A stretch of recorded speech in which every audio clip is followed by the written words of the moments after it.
Oh, no, do it.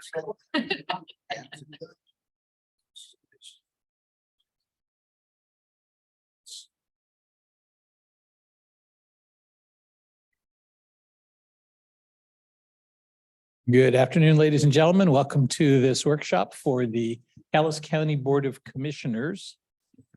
Today, we have on the agenda a presentation from Community House on Broadway with regards to a youth shelter.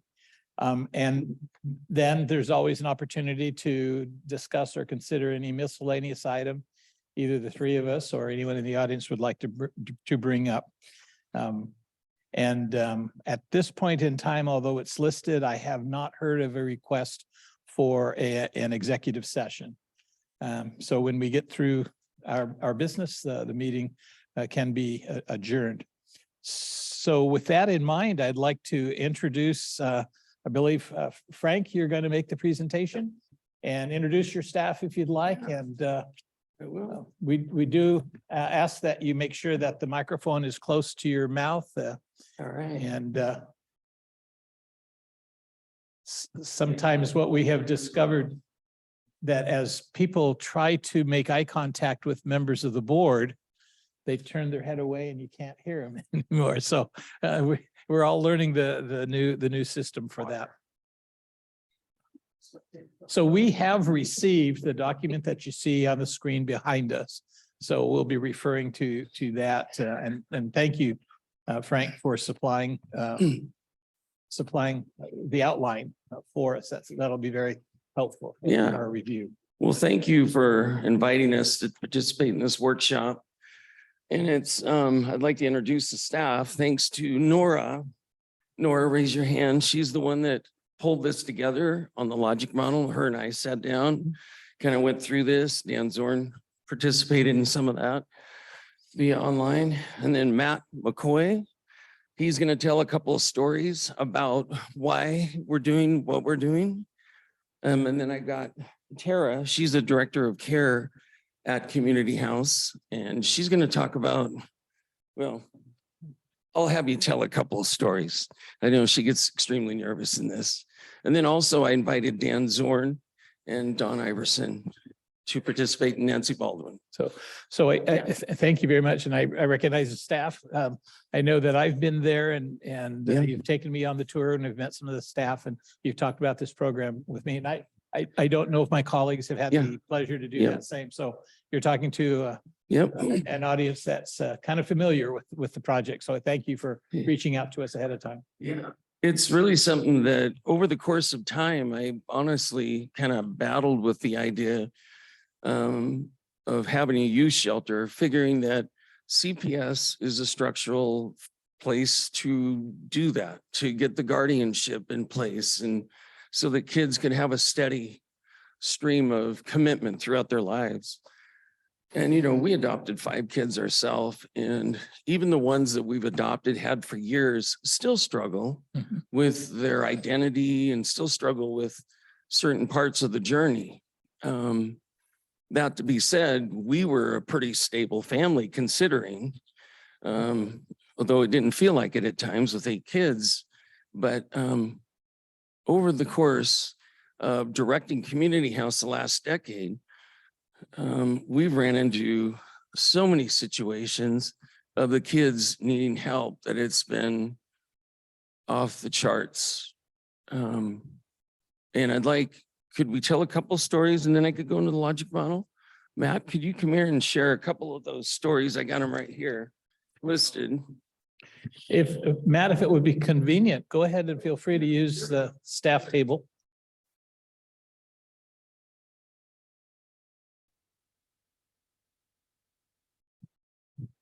And for those who may be listening in on Zoom, go ahead and introduce yourself. My name is Matt McCoy. I'm the Youth SUD Director of Core Health. Great, thank you.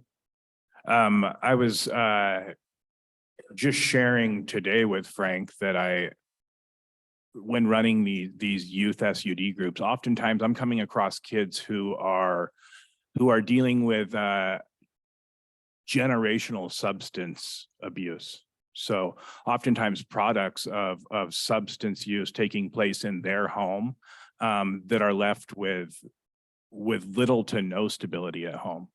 So I had this gentleman yesterday openly share with the group just randomly. He said, if I had a stable place to lay my head down at night, my life would be so much easier. And this is a kid who's taking all the responsibility of him getting to treatment on his own. And then he shared, my mom is struggling with meth use to the point where I don't know if I have a place to stay each and every night, depending on her mental health stability. But How old is he? he's 17. Yeah. But we have several kids just on that cusp who are 18 years old, who one in general who has lost his mom in a car accident within the last 2 years, and has kind of couch surfed. And again, a kid who would thrive if he had a place to stay. He never knows where he's going to stay. Him and his cousin are both in the same boat. Kind of looking for whoever has that open door. And when these kids, their basic needs, such as a roof over their head, is not being met, how on earth are we expecting them to make these giant changes or show up at school, or when the simple things that sometimes we take for granted are going unaddressed? We have a 15-year-old female who is engaged in mental health and SUD services and homeless due to both parents being in active addiction, being abandoned. She was couch surfing and at times staying with adult men to get her needs met. CPS, we tried several times, myself and Frank's daughter, Hannah, mental health provider. And despite the multiple reports, nothing seemed to happen, trying to get her taken into protective custody. There's little to no resources for these kids. And not all that long ago, we stayed at work till 8:30 at night trying to find a place for these kids to go. So it's a real issue. Thank you, man. Yeah. Thank you. And Matt he deals with a lot of that stuff. Thank you, Matt. Yeah. Firsthand. So he's the one that comes, Frank, you got a place for this youth to stay? And I keep on having to say, not quite yet, not quite yet. Tara, could you share a few stories there? Pick a few out there if you want to share.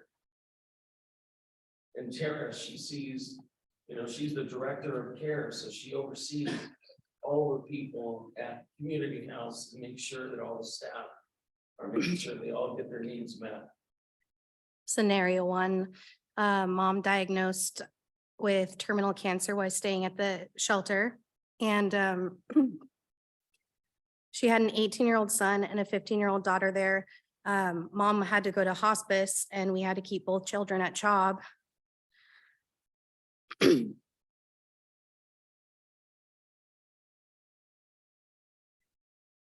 And we got the oldest into Job Corps, but we had to wait on family from Pennsylvania to come back and get the 15-year-old. So that was one, and staff just took turns overlooking the kids. So that was really hard. And currently CHOB isn't designed to deal with older teenagers. I mean, that's a custodial challenge, right? Dynamic for them. Well, yeah, and underneath it just says, children turning 18 with nowhere to go. It's not really ideal for them to be mixed in with the adults that are going through their own chemical dependency and mental health too. So it would be nice to have a place where they could go and be treated like children based on where they're at and their maturity and their cognitive levels, and receive structure in their own individualized housing. Sure. Mr. Chairman, there's a comment that says the speaker mic is not on. I think we just need to be much closer to the speaker if we expect the people in Zoom. I think it was there. There was quite a distance between the mic there. Okay. Okay. So, just to repeat a little bit of what Tara was saying, just the age appropriate treatment with the youth that are 18 or 15 years old. I mean, these guys stayed there for a month in community house while the mom was living at Chess which was right next to Peace Health. But they were living in community house, the kids were, so. Tell us again what CHES means. CHES is Community House Extended Support Service. And that's the former nursing home Yes, for, that's what used to be Park Court. okay. And so we have about 45 of those that are physically disabled, can't get up and down the stairs. but they can- Is your green light on? Oh, is it? Oh, it's me then. Oh, there It's it is. you. It's me. Pardon me, Tara. Thank you. Sorry, Tara. So they've heard Tara's story anyhow. Hey, Dan, could you get up and tell a couple of things about how many kids that are in McKinney-Vento in the Longview School District? Thanks, Frank. I appreciate the opportunity to be here and support what Frank is trying to get done here in the Longview Public Just for Schools. the record, Tell them who you are. I'm Dan Zorn. I am the superintendent of schools in Longview Public Schools. welcome. In Longview, we have a total of about 288 kids who were classified as homeless. Of those kids, 82 of them are high school students, 57 of them are middle school students. So it's about half of that number would fit into the category of what Frank is just trying to address through this project. That represents, it's almost 5% of our student population is dealing with some sort of challenge along those lines. A lot of kids, especially our high school kids, are couch surfing, really just relying on the goodwill of the friends that they have to be able to get taken care of. Many are in, even more dire situations that don't have those situations. We do have a family community resource center that we work real hard to support our homeless community, but that's not something that we can do on a 24/7 basis, which a youth homeless shelter would be able to provide.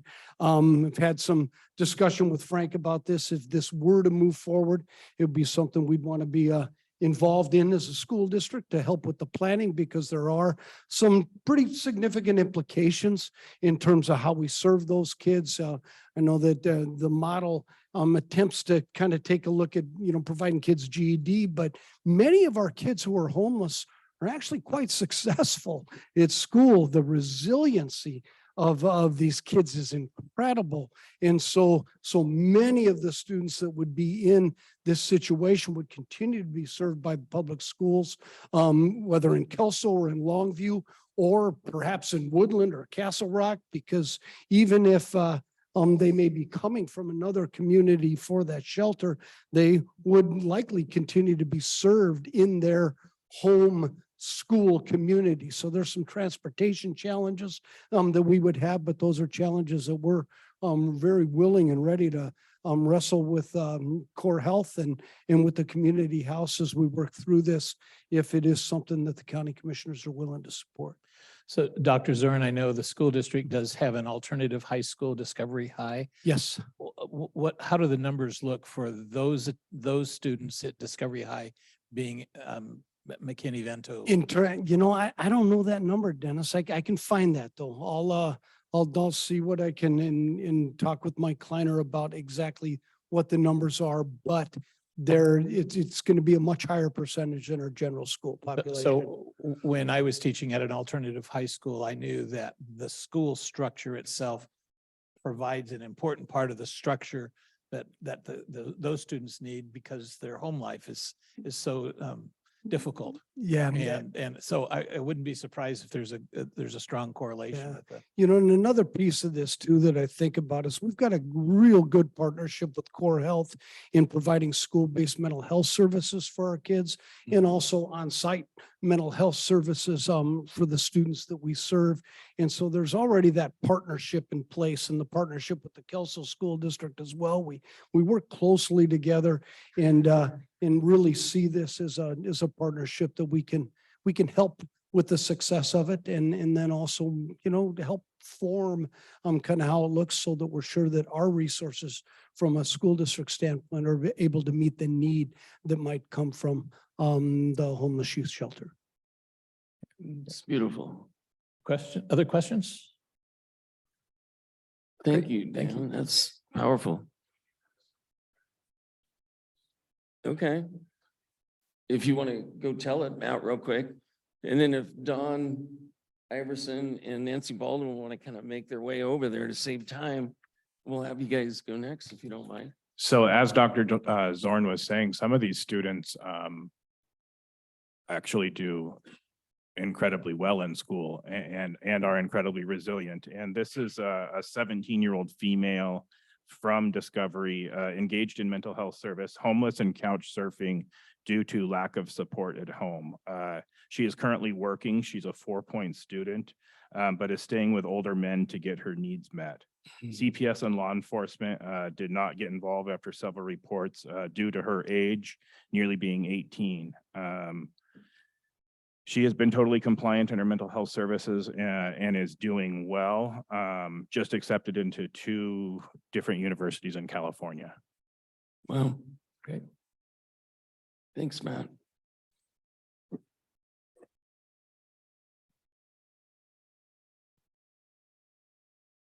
Thank you. My name is Don Iverson. I'm currently the Youth and Family Support Manager for the Kelso School District. I've been administrator in the Kelso School District for 25 years as a principal, and even at the director level with our superintendent. This year I have the opportunity to build a program that really supports youth and families in our community. The one thing that I'm so proud of our community is there are so many supports for youth and families in our community when we work together, when we work collaboratively. The work is too big to do it in isolation, and the work is great. With our youth within our district, the work that we're doing, we know that there's some gaps in services, and that the current gap that we work on a daily basis with is the inability for some of these kids to find a place to lay their head every night. The opportunity to collaborate more closely with Core Health and Queenie Health is absolutely a blessing for our district, and I know it is for Longview as well. We currently have about 250 youth that are considered McKinney-Vento. That's a term you may not be familiar with. That just means that they're without fixed, regular, and adequate housing. Yes, sir. I just had a request from the audience to speak a little bit slower. That's okay, if you can. Yeah. Sounds good.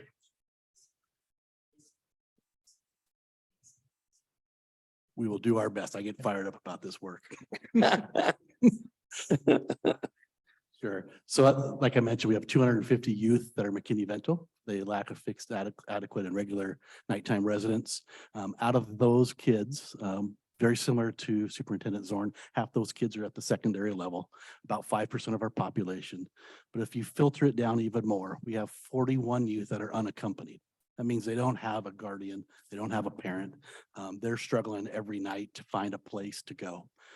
Out of that 41, there's probably half those kids who have figured out a way to lay their head down every night somewhere, whether it be in a basement, whether it be with a relative or a friend. But then there's that other half. We have about 10 to 15 youth that we work with daily that don't know where they're going every night. They just don't. Had a couple today. They don't know where they're going to go. And the opportunity to wrap around these youth with support services, I think that's the key. We just can't have a shelter. You got to have supports around them to make them whole, if you will, is the key to this work moving forward. And having community house, Core Health together, wrapping around the whole youth is going to make all the difference in the world for these youth. It's a gap that they have. And I'd also just like to say that sometimes we associate a homeless individual as something that's at Alabama Street or we see in the streets of Portland. These are not those kids. They're not. These are the kids who we know are active in our high schools. They're active in our middle schools. They're on our sports teams. They're active in DECA, cheer, every type of aspect you can think of in the high school. They're there. And those are the ones they're struggling to find a place, and to have an opportunity to give these kids, like Matt said, a stability in their life, to get life kind of figured out and moving forward is really crucial. I have here in front of me is Nancy Baldwin. She's our family and support specialist in charge of McKinney-Vento youth, and she got a few words. Slow, steady, and loud. Thank you, Frank. Thank you. I'll try my very best. I am Nancy So Baldwin. again, avoid the tendency to want to look at us Oh. unless you have your microphone right in front of you. So Okay, there's some flexibility on moving that around. So all right. I am Nancy Baldwin. I am the McKinney-Vento, the Family Support Specialist for the Kelso School District. And just a little bit more on what Dawn said. Our students that lack a fixed, regular, and adequate nighttime residence, I will tell you that our experience is the same as I know Frank has and Matt. I have girls that are staying in places and doing things for a night to sleep that they should never have to do. They come to me, they message me on a messaging app that I have, and they want to meet me at school bright and early so that they can have a shower. It's survival for them. And that next night, they're trying to find any place other than where they have to be. Many times they stay at school long after the last bell rings, dreading where they have to go, hoping and praying there's another place for them to go. I worked last year and I had 16 seniors that were in my program. These 16 seniors left us last year after being part of our program, every one of them with a high school diploma, not a GED, a high school diploma. All 16 of them earned the right to stand next to their peers and graduate with a diploma. They are, I have some data here. I have one of them joined the Army. I have heard from him and he's doing very well. Several are at LCC with their prereqs. I have one that's running track at Clark. I have 3 that got into WSU, 1 into Eastern, and 1 traveled to California on a full scholarship to go to Humboldt. The other 3 are doing 2 at Perry Tech and 1 at Charter for their CTE certification. And, you know, I agree. If your housing and your social and emotional needs are not being met, it's extremely difficult to come to school every day. I have students this year that are qualified as gifted and talented. They were identified early on as being bright, overachieving students, and they come every morning not knowing where they're going to go that night, not having a place to do their homework, not having Wi-Fi. When we went to a digital learning system, it was really difficult for some of our kids to have Wi-Fi. They just want a place to go. I spend my evenings at Kelso High School as well. I help with the football team, the wrestlers, the basketball team. And I've got a lot of my kids that spend their evenings with me. Maybe not necessarily that they're interested in the football team and how we do, but they'll stay in my room at the high school and work on their Chromebook to get homework done. When the bus leaves and everybody goes home, they're still circling the parking lot, hoping for someone to take them home. I tell Dawn often, it's really hard for me to go home when the bell rings, knowing that they don't have a place to go. It's really hard. I work during Christmas break and during spring break, and I work all summer. I have kids that spend their days with me when we have a break from the holiday because they don't have another place to go. School is their continuity. School is their safe place. I tutored prior to COVID with Frank over at the community house. Those kids now, a lot of them have migrated onto their own. They do have parents that are that have substance abuse and mental health. I have kids that I'm certain the reason they're not using drugs now is because of the life they grew up in.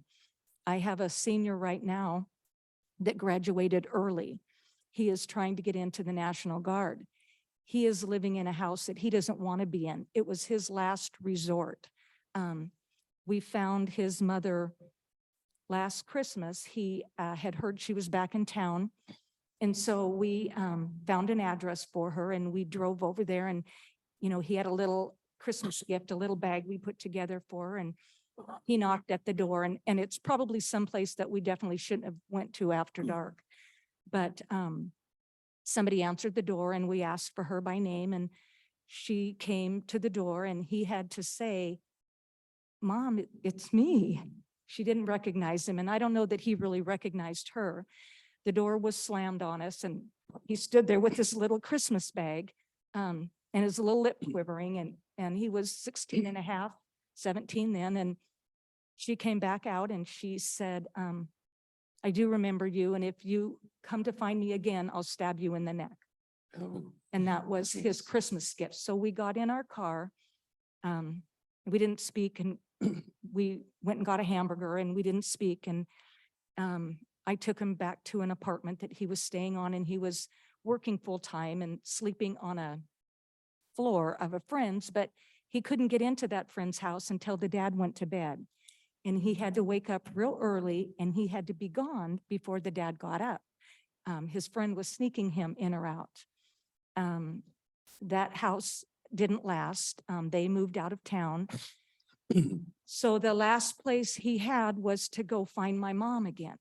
His dad left the country and is living in Brazil. So he found his mom again. And he's been with her for about 5 weeks, 4 or 5 weeks now. And he messages and tells me every day, you know, how horrible it was. He had to come to school every day with this garbage bag filled with every worldly belonging that he had, knowing that if he left it in the house that is there with his mom and about, I don't know, 10 or 15 other adults, they steal everything that he leaves. So he brings his little garbage bag to school every day. He does his laundry with us. He showers with us and does his homework with us. And many times tearfully, we have to push him out the door when it's time to go home. It's not safe, it's not regular, and it's not adequate, but that is where he is living. And so these are the kids that I would call Tara. I will call Frank. These are the kids that need Frank, that need a place to go. The home that Frank and Tara and Matt are going to provide for them is the best home they will have ever had and ever hope to have. We understand that it's more than just a home. We understand that they're still going to continue to go to school. We have 23 seniors this year, and we are close to 90% of graduation rate already. We are already in the process of filling out our FAFSA. One of our boys was accepted into Eastern. And so what I tell them is, this is your ticket out. We can get you a diploma. We'll get you to college or the military or a CTE school. You'll come out with a skill, and you won't have to be, you won't be McKinney-Vento anymore. We really don't use the word homeless in Kelso. It's a term that they didn't earn and they don't deserve to carry. That is something that was handed to them, and we will hand it right back.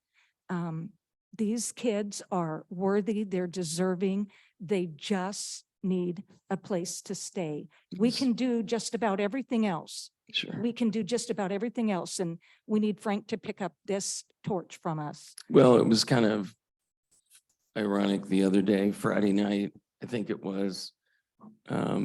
I was laying in bed, finishing my emails for the day. It was like 6:30, and I'm literally sending an email out to the board. I got 2 boards, core and CHOB. And I'm saying, hey, this is how we would do this. This is the facility that we've talked about over the course of time. I want to sign a purchase agreement and get this ball rolling. And I had talked to the board presidents and the treasurer, and we're going to collaborate. But as I'm doing this, as I'm saying no more than 5 minutes, I hit send to them. I look up and Nancy's on TV on KATU News talking about, and it had a couple of homeless youth talking about the youth. And so obviously you guys, you know, the county commissioners and the county and the local area can see the need, and it's deep and it's wide and it's getting more extreme. And so in talking with both boards, core and community house, we're gonna Community house is going to provide the residential care. Core Health would provide the behavioral health services. On the supportive housing, supportive employment, those are two funded by Medicaid. And so what I'm doing is I'm telling you the funding stream, and about probably 50% of the funds for operations would come from the community. And so we want to operate, we'll be operating under a license from DCYF, Department of Children, Youth and Families. And And there's, is that part of the state health organization or is that yeah, Department of Commerce? in 2015, Department of Commerce, or DSHS, I should say, branched off. And one of the things they did is they defunded crisis residential centers. I just talked to Oak Ridge, which is Janus Youth down in Clark County, and they house about 11 kids. Not a whole lot, but that's their capacity. But they were funded by the DSHS prior. However, the state shifted to homeless youth prevention and protection programs, which means they were looking at preventing homelessness. However, like the director said at Janus Youth down in Vancouver, there's so many broad circumstances like drugs that come into the community that there's no way you can control and prevent and prepare to stave off. So you got to have a net for these youth. No doubt there's been a lot of talk about pellet homes. We even submitted to offer ourselves up as that. But I got to thinking, and Tara and I, we talked, and there is a youth that wanted to live at a shelter, wanted to be with us because his dad is up in an Oxford house up in Clark County or Lewis County, and his mom is on the streets. And there's a possibility she might end up in a pellet home. And in my mind, I'm thinking, what in the world, are you kidding me? We're taking care of the parents while the kid is left out in the dark, literally. Now you can see the partners on this for the logic model, the inputs, we could see the school districts, no doubt would be a resource we would look to. Truancy court, Matt McCoy, he's on the truancy court, and we work with juvenile detention. We work with child and adolescent and family health center, which does a lot of the health care because we want a holistic approach. And by the way, I got to say thank you. I think it was 4 years, the county gave us funds to do youth care coordination. We had someone in that position, someone to track the data, and then Nora would do the reports quarterly. And what that did is that created a track record on how to do what. And for 4 years, the county funded it. Now it's got its own feet underneath it. And so Core Health can now structure its program to accommodate, sustain the operations and be very effective. So thank you for that. With today's proposal, you can see the activities would be funded largely by Medicaid. You know, the activities of the project, you know, all the group mental health, substance use, case management, assertive outreach, treatment planning, basic needs support, job skills, all those things would be funded by Medicaid. Some of them funds would go through Community House as a community-based organization, much like CAP is. You don't have to have a behavioral health credential from the state to do supportive services. And then when we look at outputs, how many and what sort of observable, tangible results will be achieved? In the first phase, we'd like to get at least 24 beds. You can see the capacity or the amount you build it, they will come, as and Dr. Zorn said, and I knew, you know, what we're getting into. But when it comes down to it, you know, we did the studies, and those that do want to recover have to participate in a program. And I know not all youth will want to do it. And so there'll be a limited, it'll kind of hem itself in. No doubt, Longview and Kelso and the extremities of the county would feed this shelter.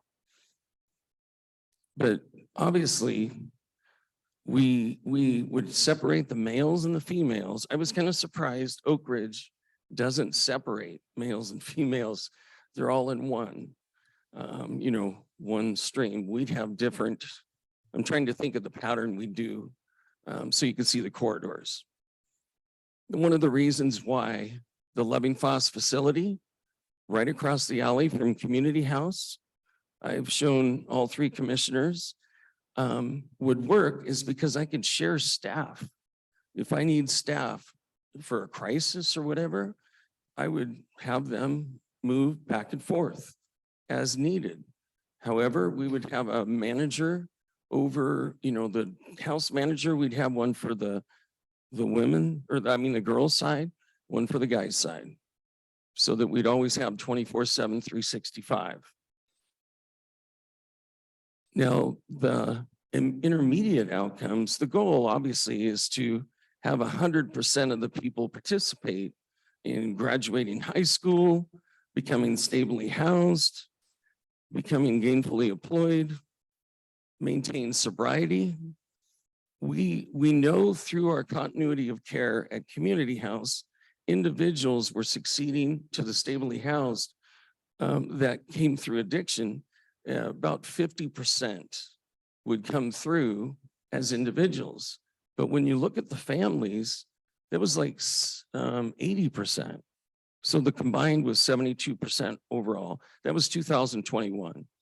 I don't have 22's stats complete yet.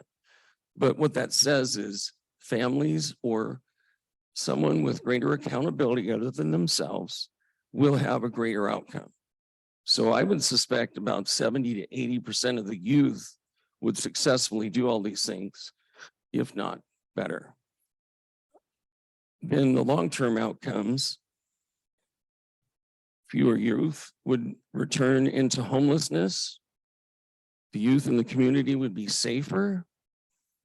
The risk of substance use will decrease for the young people.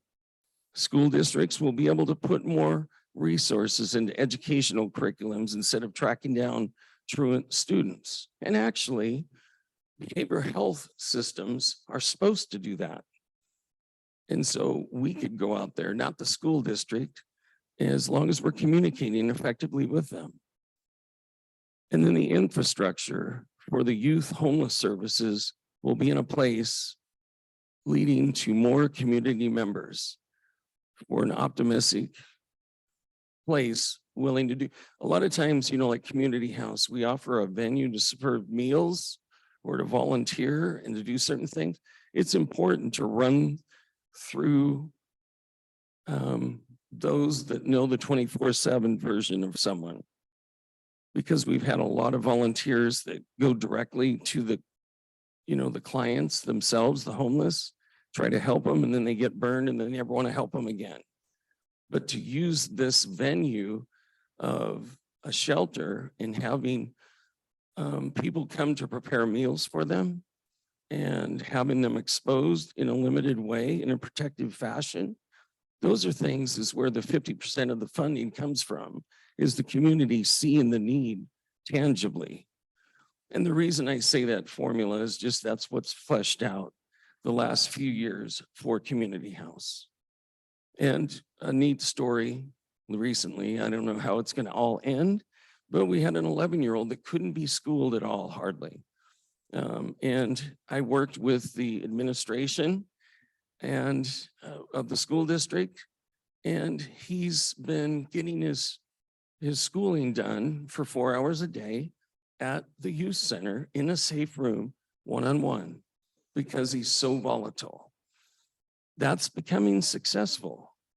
And even before he gets into the Quest situation, it's a good grid, a good filter to find out just what kind of needs he has and what kind of needs can be accommodated at Quest, which saves a lot of money and a lot of time. So The purchase of the building is 1.9 million. The build out will be about 3 million is estimated. We're looking for the county to fund any amount up to the full amount. I was talking to Arn a while back and I said, if the money, like the 1.9 million is coming from the county, or just round it up to 2 million, if we purchase the facility with those funds, the money goes farther than if it were put towards construction, because you got Davis-Bacon, the highest rate, whether federal or state. Long story short, though, we will be applying for funds from the rapid acquisition from the state.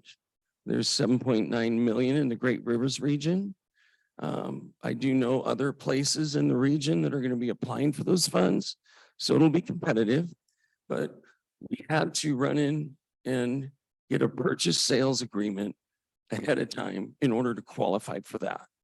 So I didn't want you guys to think I'm running in to buy it and then expecting you to, but we need as much help, because I've shown you the reconstruction that we're doing of Community House, and it's 1.65 million at currently. And we've came up with all the funds except for about 700,000.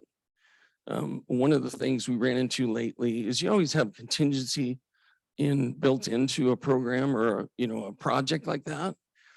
However, the back end of our building was butted up within 11.5 inches of the church behind us that was concrete and we were wood.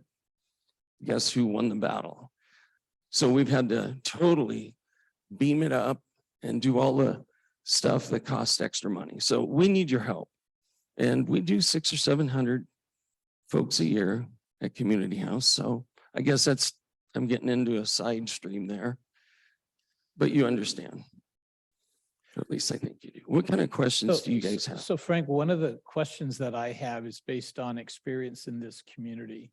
You Mhm. have mentioned a partnership with Youth and Family Link. Mhm. We know the history of Youth and Yeah. Family Link. The guild supported a boys ranch, Mhm. Toutle River Boys Ranch, for boys that didn't fit in. They needed a place of security. And I also know that at one time, the mansion at Ruther Glen Mhm. provided a girls' home. Yeah.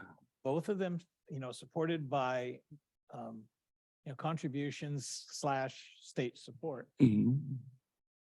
But they were both shut down Yeah. because of problems, I think, difficulties with supervision and some of those other social needs. So my question is, how is what you're proposing going to be able to overcome the problems that those institutions Sure, had? sure. Trying to serve the same Yeah, kind of kids, Yeah. at least kids from unstable Well, families. that's a beautiful question. Because I did talk to Steve Waters years ago at Youth and Family Link and talked about the history. And there was a point in which they were getting funding from the state. But then when the state started to hold off on requiring work or employment experience for the young boys, he said, you lost a lot of capacity for the agent of change. So once that law changed, also through the 30 years experience at Community House and the last decade for me is when we privately run the operation and instead of funded by the state totally, the purchase and the build out, that's a great partnership with the state.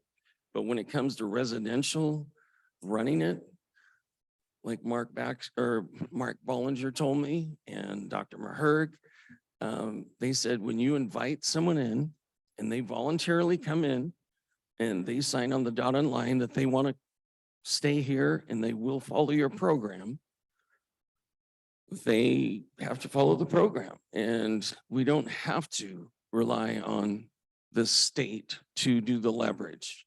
And we're not under the state. Now, DCYF, they're going to have certain criteria, but they won't have that kind of they won't have that kind of criteria if we continue to do the operations from privately.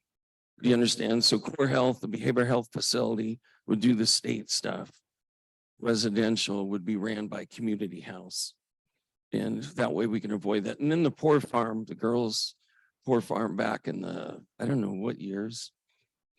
I wasn't around, so Ruth thing. Ruth or Glenn? yeah. That's that mansion up on. Was it in the 30s or 40s or what years? No, it was in the early 80s, Was it really?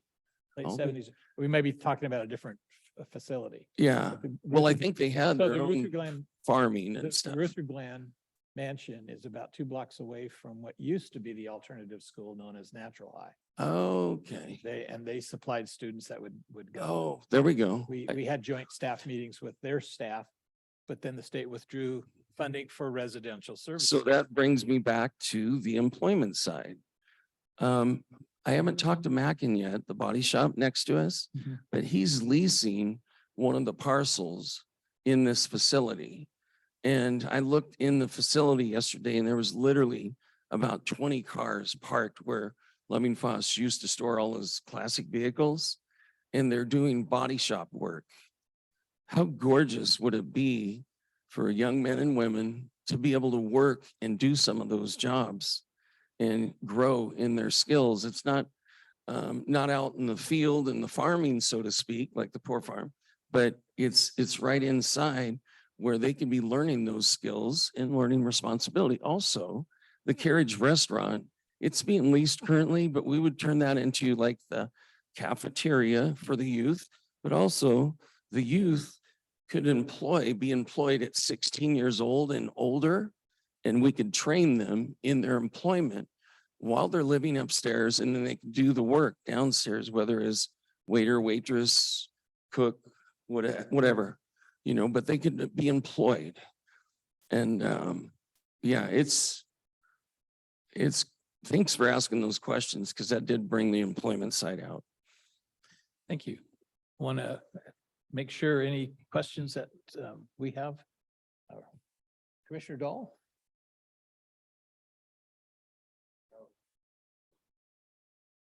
See what the audience has to say, and I have some thoughts, but I'd like to hear from the audience if they have some commentary they want to make. Commissioner Mortensen? You've got a hand up.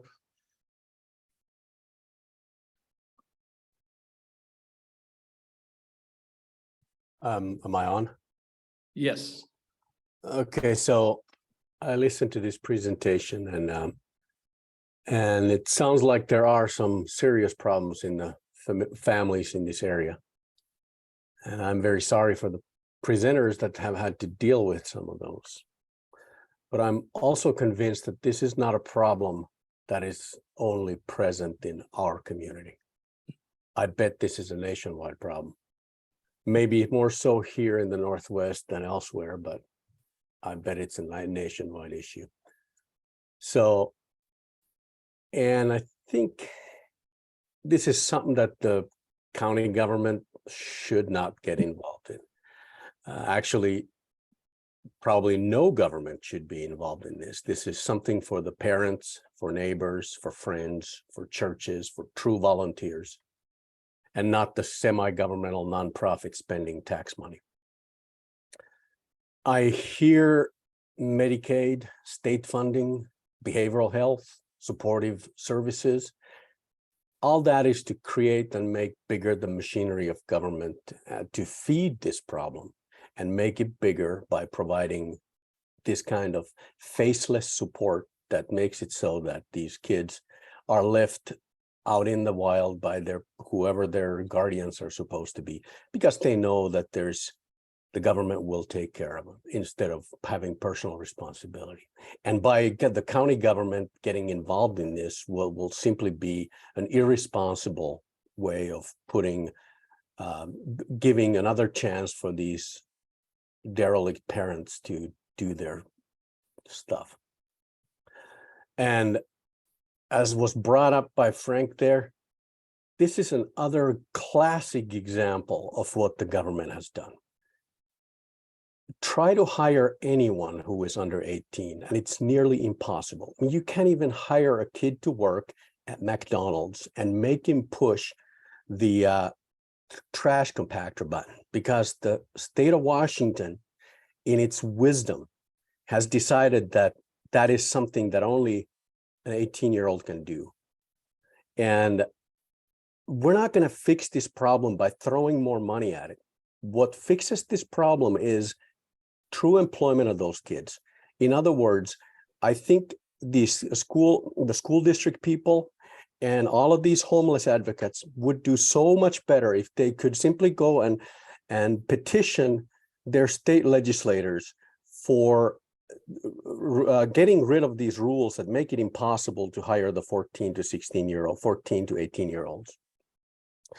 This is like making the government into a mother, the father, the caretaker, the home provider, and the maker of stability.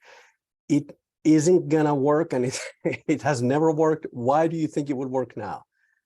And there's this endless need when we have these government employees coming to during work hours, coming to petition another government for more dollars for something else. I mean, I don't get it. So there will be no end to this. Commissioners, please don't get involved. Thank you. Who was that, out of curiosity? They're not required to identify. Oh, is that right? Interesting. Initials TS. Sure. Yes, Frank, let me suggest, if Mhm. you don't mind, you maybe ask some questions. If you take a chair over Yes. there, and this usually is our witness stand, so that you can come up here. Good thinking.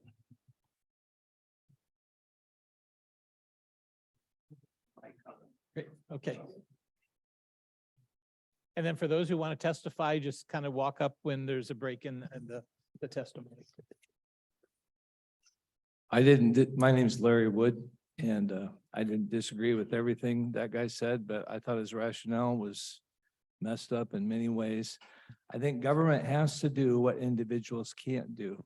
You guys need to be responsible for utilities and roads, and construction standards are some of the things that everybody agrees on that you guys need to do.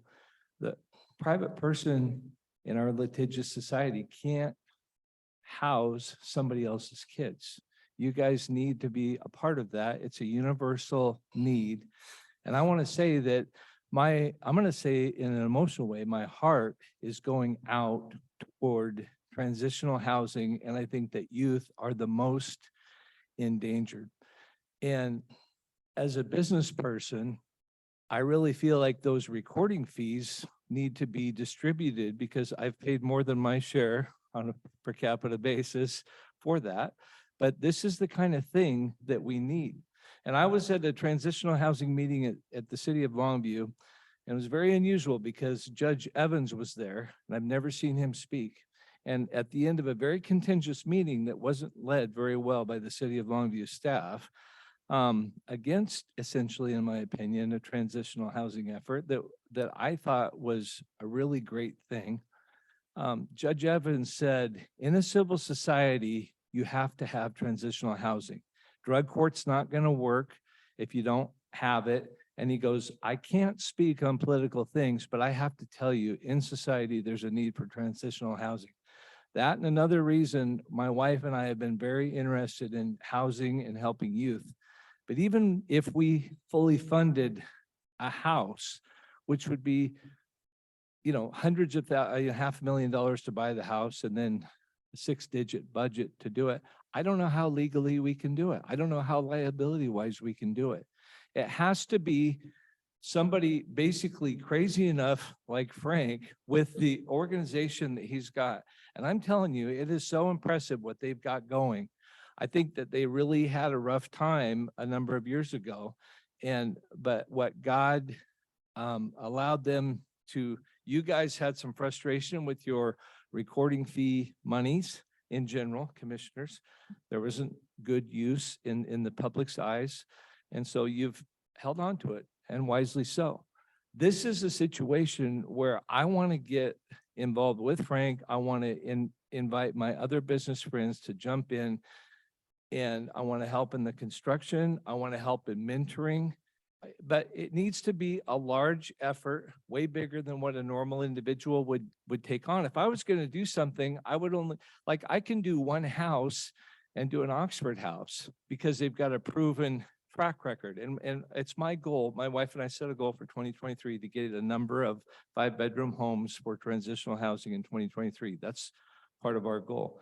But I can't see how we could efficiently do it for these kids. So I really feel like I happened to go down, and my wife got a tour of Core Health this year, actually last year, was so impressed. She told me I need to go down and check it out. I cannot believe the peace and the tranquility that they run.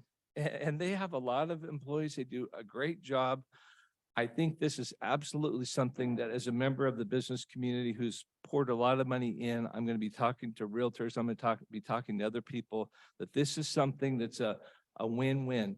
Business is going to want to join with them. They've got a track record. I don't want you guys to support something essentially like what the city is trying to do with their new little housing project, because it's an unknown thing and there's not community support, and they're just saying, hey, give us hundreds of thousands or millions of dollars and we don't know where the rest will come from. We're just going to try to start something. These guys have built all around this area. They're doing a fantastic job. The money is there. People want to support with them. And I really just want to thank you for even hosting this, because I think this is such a crucial time. And we're going to be able, my wife said this morning, she goes, if they would get involved, you're going to be able to prevent people from going to drug court. You're going to be able to prevent people from going to jail, possibly. And I think about Spencer Bedreau. You know, he was a couch surfing kid, and look at him now. He's the city councilman in the city of Longview. I don't know anybody, you know, it was a bunch of individuals who helped him, and that's ideal, but that's not always possible. So I just appreciate your ears, and I hope that your future support as we intend to be doing with this program. Great. Thank you, Larry. Appreciate that. Anyone else?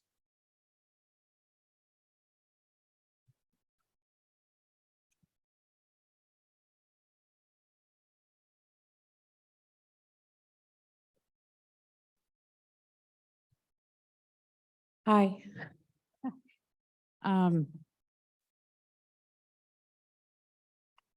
I looked at the Longview site for their breakdown on where the document fees are going. The document the fees. Longview site, what do You you? know, the document. Piece of fee- property, or I'm No, not sure no, what you're talking no, about. The Longview city site, website. Oh, the website. Okay. Website, all I'm right. sorry. I was thinking Okay, location. yeah, all right. So many sites. And it had a breakdown of like 5% retained by the county auditor for processing fee of the document fees. But it was alarming at the bottom of the page. It said 40% goes back to the state when it's the county that collected it. Now, I'm thinking this program and others really could use that money much more better than Olympia. How do we go about changing that? Because that should never have been Okay. part of the, This ties in a little bit to our conversation yesterday morning. The document recording fee is a tax established by the state legislature, and they parcel it out. They're the ones that have assigned the state to collect a portion. They get a portion of that, and the rest is left in the county account. So that 40% is in state law. but yet it's you that has to collect the fee. So it's mandated down from the state. So there's, it just, As we all discover when we become commissioners, in many Mhm. ways, we are an agent of the state. They create the laws on which we operate. And yeah, that's one of those realities. So to get back to your original question, what can you do to change that? It's got to be a change in state law. so basically we have to talk to our representatives and senators and have them amend that. If you can convince the RCW. legislature to make a change. Yeah. All right. Yeah. And these children minors, because they're not 18, are falling through the cracks from CPS? Is that, am I putting words in somebody's mouth, or is that what's happening? So I'm not an expert in that. My assumption is based on, my involvement with education is that the older foster kids get, the more difficult it is to find foster parents to take care of them. And that's where the rub is. And the closer you get to 18, the more they're aging out, and the need is still there for guidance and support and structure as the witnesses from the school district had mentioned. And you're trying to break, It is a conundrum. you're trying to break a cycle, Trying basically. to. They're trying to break the cycle. Yeah, they've come to us to help. Did they come up with I heard some numbers of, Frank, could you help me out here? What is it exactly number wise are you asking for the full kitty? Or are you looking for funding and then coming back? Because this is a workshop. This isn't written in stone. Nothing is. It's a workshop, a work in progress. Colleagues, correct me, but I think I heard the cost is 1.9 million. And kind of the request is whatever we feel comfortable in kicking in, right? Yeah, So the you have build that. out, the So build it's not a out's 3 specific- million. It's Yeah, not a specific Yeah. dollar request. right. And then, and then of course the renovation, if you can help, because it is a community house Mhm. and we need another 700,000 on that. So yeah, Yeah. 1.9 million. Sure. Yeah, no, the basic purchase of the building is 1.9. You don't just buy a building for 1.9. You've got, Well, taxes and. well, yeah, you've got et a whole cetera. bunch of other stuff that you need to do also. Sure. It's not built for what you need right Right, now. right. So we're probably talking another, 3 million. the 3 million overall. Yeah, Yeah. Well, 3 million additional. yeah, additional, because I know. Additional. Okay, yeah, pardon yeah, me, I'm cheap. Because we'd have to, Mm. I'm sure we'd have to update the carriage restaurant because they probably remove their equipment and stuff. And so we'd have to make that accommodating. And I haven't even talked to them, so I don't know if I should share any more details, but yeah. Right. You can't. But so far, financially- your request is primarily to help you with purchase. Purchase and, and we are applying for some other funds from the state for the build out. But whatever you guys can do to help the renovation, that would help as well. And you have to keep in mind, there's other people, CAP and such, that need help as well. So I'm glad I'm not you. Having worked on cars myself and doing body work all the way down to metal, my husband and I are gearheads. It's a nice thought to include 18-year-olds or younger, but there's a lot of equipment. There's OSHA is one bad animal, but you've got ecology and everything else with a body shop. I want people to work, but there's more perimeters than the average person can see out there. And we need them to eventually be able to support themselves. So that basically is a living wage. Mhm. That's a conundrum. Well, that would be paid. Yeah. And- I know some individuals that have started out at body shops, cleaning the floor and working their way up Right. to knowing how to buff stuff out or attach trim and that type. Never say never, but there's more to it than that. And education, some people are book savvy, some people are hands-on. The whole world evolves around different trades. What we really do lack is plumbers, electricians, service trades like that. We really truly lack. Perhaps maybe somewhat these unions around here could help with their apprenticeship or start given some heads up as to how to guide the youth and those corridors or pathways. Who knows? But this is a community thing, and it's just not a few of us sitting here. The whole world needs to get involved in this. Generations have made this mess. Open borders, sorry, but that has caused a problem with drug trade. And society is just messed up. So I agree with you. This is probably going to take more than one workshop and a lot more people in the community to help with this program. Yeah, Community House has a good network. We have about close to 1,000 donors. And I Community know, houses. I commend you. I know that you've done work, Yeah, good work. but since you're the 80s. exactly right. It is a community. We need to give you some more public relations and get you out there that there is a problem along the school district. Everybody needs to point this out so that it is addressed. These kids are apparently falling through the cracks, and it's probably been going on somewhat. I'm an old lady. I'm 64 years old, and it's probably been going on in my generation. It's an ugly truth of society that's been ignored. And like I said, sirs, I can see that this would be more than one workshop to come across a decision. And I'm glad I'm not you, because it's the difficult decisions. You know, the only thing I'd probably disagree with you is that you're an old woman. You're not- Oh, Yeah, I was gonna well, say. yeah, that's well, not you that were my, old. Not from my perspective. you were my principal back in the day, so I guess not. So I guess I'm up here speaking because I'm the only citizen, and from what I've heard, and I am going to bring this back to other people, but I'm only one person.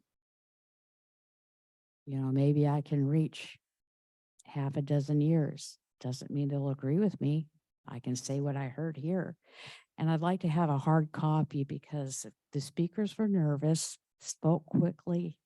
They're wonderful in their field, but it was really hard to take notes. And you have an audio of this, staff. So may I get a copy of your hard copy? Yes, we'll be able to supply that. Thank you. A hard copy, meaning a copy of the Oh, tape. Paper. I'm old fashioned. I don't, she's not going to do a transcript. We don't do transcripts on the taped stuff, but you have access to the tape, a copy of the tape, right? You think I'm Yeah, gonna, they- if I'm talking to an outline, would that be possible? So she does, She yeah, we do publish the minutes. Remember, we approved it. Yes, But yes. that's just, right. that's a real summary of the comments. It probably doesn't Okay, provide the kind 'Cause of in detail. case you I want. missed something, because I did take notes, but The minutes are available. That's in printed form, but that's not the same as a transcript if that's what you're asking for. well, like when the superintendent of Longview Schools spoke, he spoke so quickly, I didn't get quite all the numbers right. 82 high school students and 55 middle school students, 5% of the student population. But I thought he said 182 students were affected annually. I doesn't add up. Did you get that? It's on audio, so we'll be Okay, able to have all that. right, okay. Could you, Mr. Zorn? That would require you to come to a microphone. So we do have folks listening and. Share over here. Okay. In the Longview schools, we have 288 total students who were classified as homeless under McKinney-Vento. 82 of them are high school students. All right, 57 of them are middle school students, okay. and 149 of them are elementary students. Okay, they have a family then. They're homeless with their family. They're living in a, Yes, that's the case with many. okay. So maybe you can help with the definition under McKinney-Vento.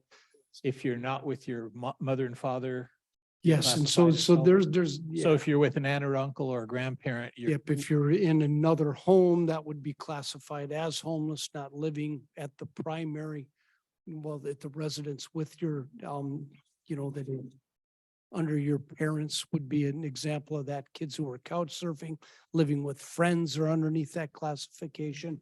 It's not, Living with kids, aunts, grandmas, that's the that classification. would be a part of what is classified as homeless under the McKinney-Vento Act. Okay, Thank you. Appreciate that. thank you. Any other questions?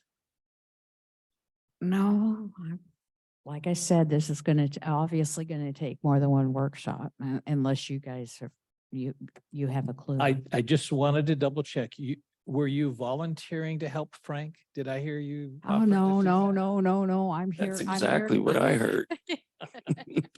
I'm here as a citizen because I've already having sat on both sides of your platform, I cannot morally in my own fiber come here and bark at you without being willing to occasionally step up and attend a workshop. That is the way my household works. My husband and I both served our Great, thank you. community. All right, That- appreciate it. That's why I'm here. Anyone else? Thanks. I'd just like to ask a question of Frank. Are you involved with the adoption agencies and the foster care system? My wife and I, we adopted 5 kids from the local community, 2 in 1994, and then their 3 siblings in 2010. So that was through this county. Well, I think what Superintendent Zorn said, there's 149, if I'm correct, elementary school kids that are considered homeless. And I'm just wondering if both the superintendent and your community or your community house on Broadway are working with the adoption agencies and the foster care system. We work with a lot of CPS cases of reuniting at community house. So we'll have about 30 families, I think, a year out of the 100 that are CPS cases through foster parenting. They've been foster parented. They want to get the family back together. They start to get visitation and they have supervised visits. And so, yeah, we're very interactive with the CPS and the foster licensing. Thanks. Anyone else? So, so Chairman, I have a pretty difficult time with the topic overall. I've spent a fair amount of time with Frank over the years and we've talked pretty much about, are we better off for society by helping the youth versus helping someone in the middle? The people at the end, the old people, the die has already been cast and there's not a lot that can be done there. There are people on fixed income that are going to have a problem as the affordable housing problem continues. So we've got, I think, areas of interest in the youth and in the seniors. But I also have a lot of difficulty at trying to figure out how to go about this. The caller earlier that was talking about the government shouldn't play in it. He's correct, but you can't get there from here. The government itself has made a problem, which essentially, if you listen to all this, the family is broken. A piece of the problem I have here is when Frank asked how would he go there, I sent him an email and said, be very careful of the anecdotes and be sure how you bring stuff on, because I can give you anecdotes to prove anything. And one of the disturbing things I see in the way we do things is we try and conflate issues. We got a welfare system, we've got a housing problem, we've got an employment problem, we've got a training problem. And we want to put those all in the blender together and crank them on. The fact that the schools here and bothers me, frankly, the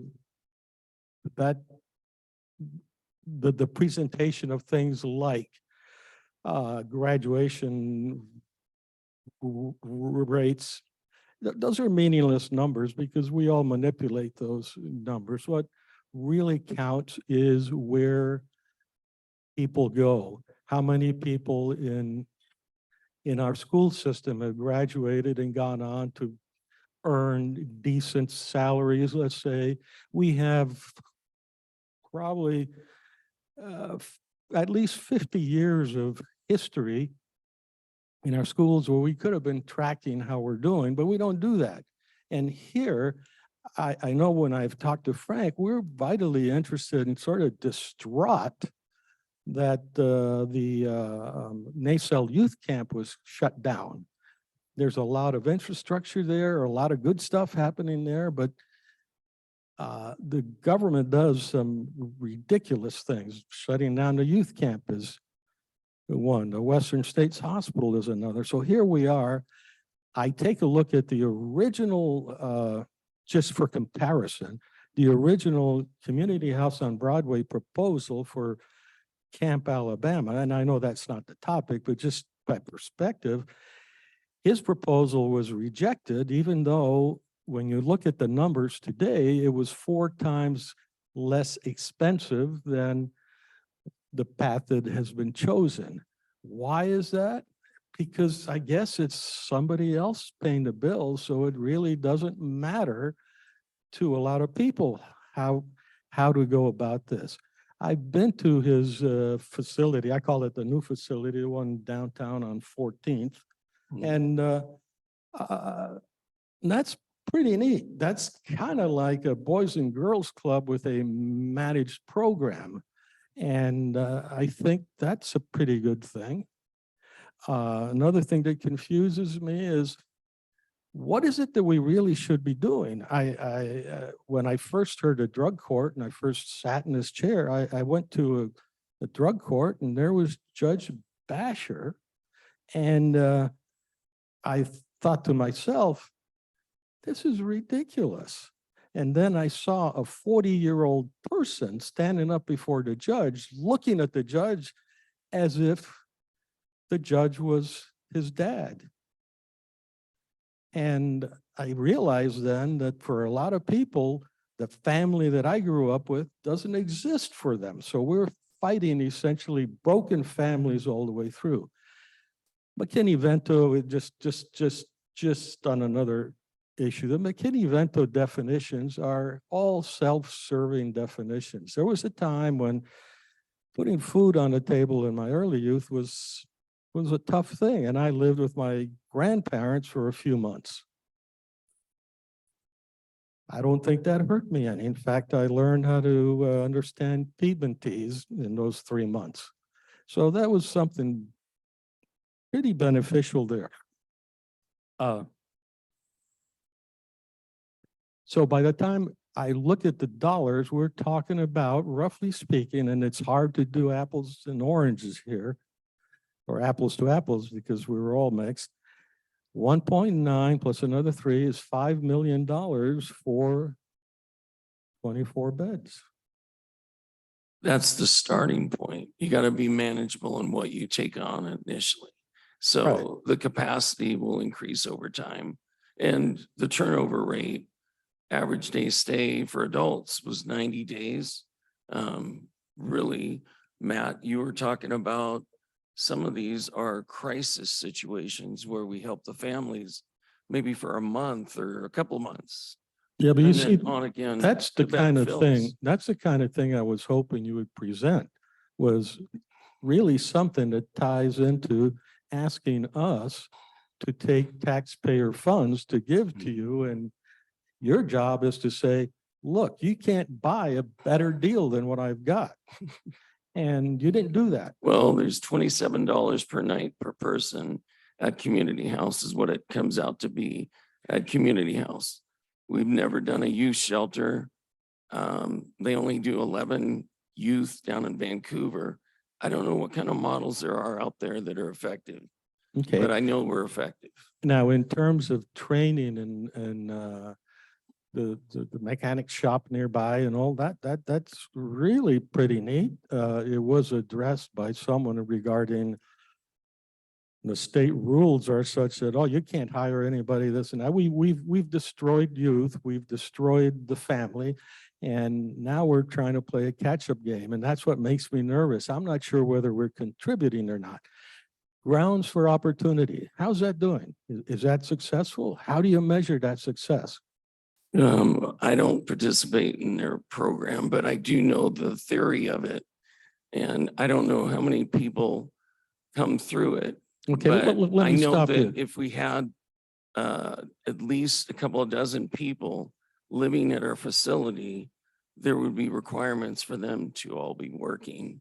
If there's 16, whether it be chores, and I was thinking about the automotive, they can wash the vehicles before or after, they can sweep, they can do everything that I did when I started out at Woods.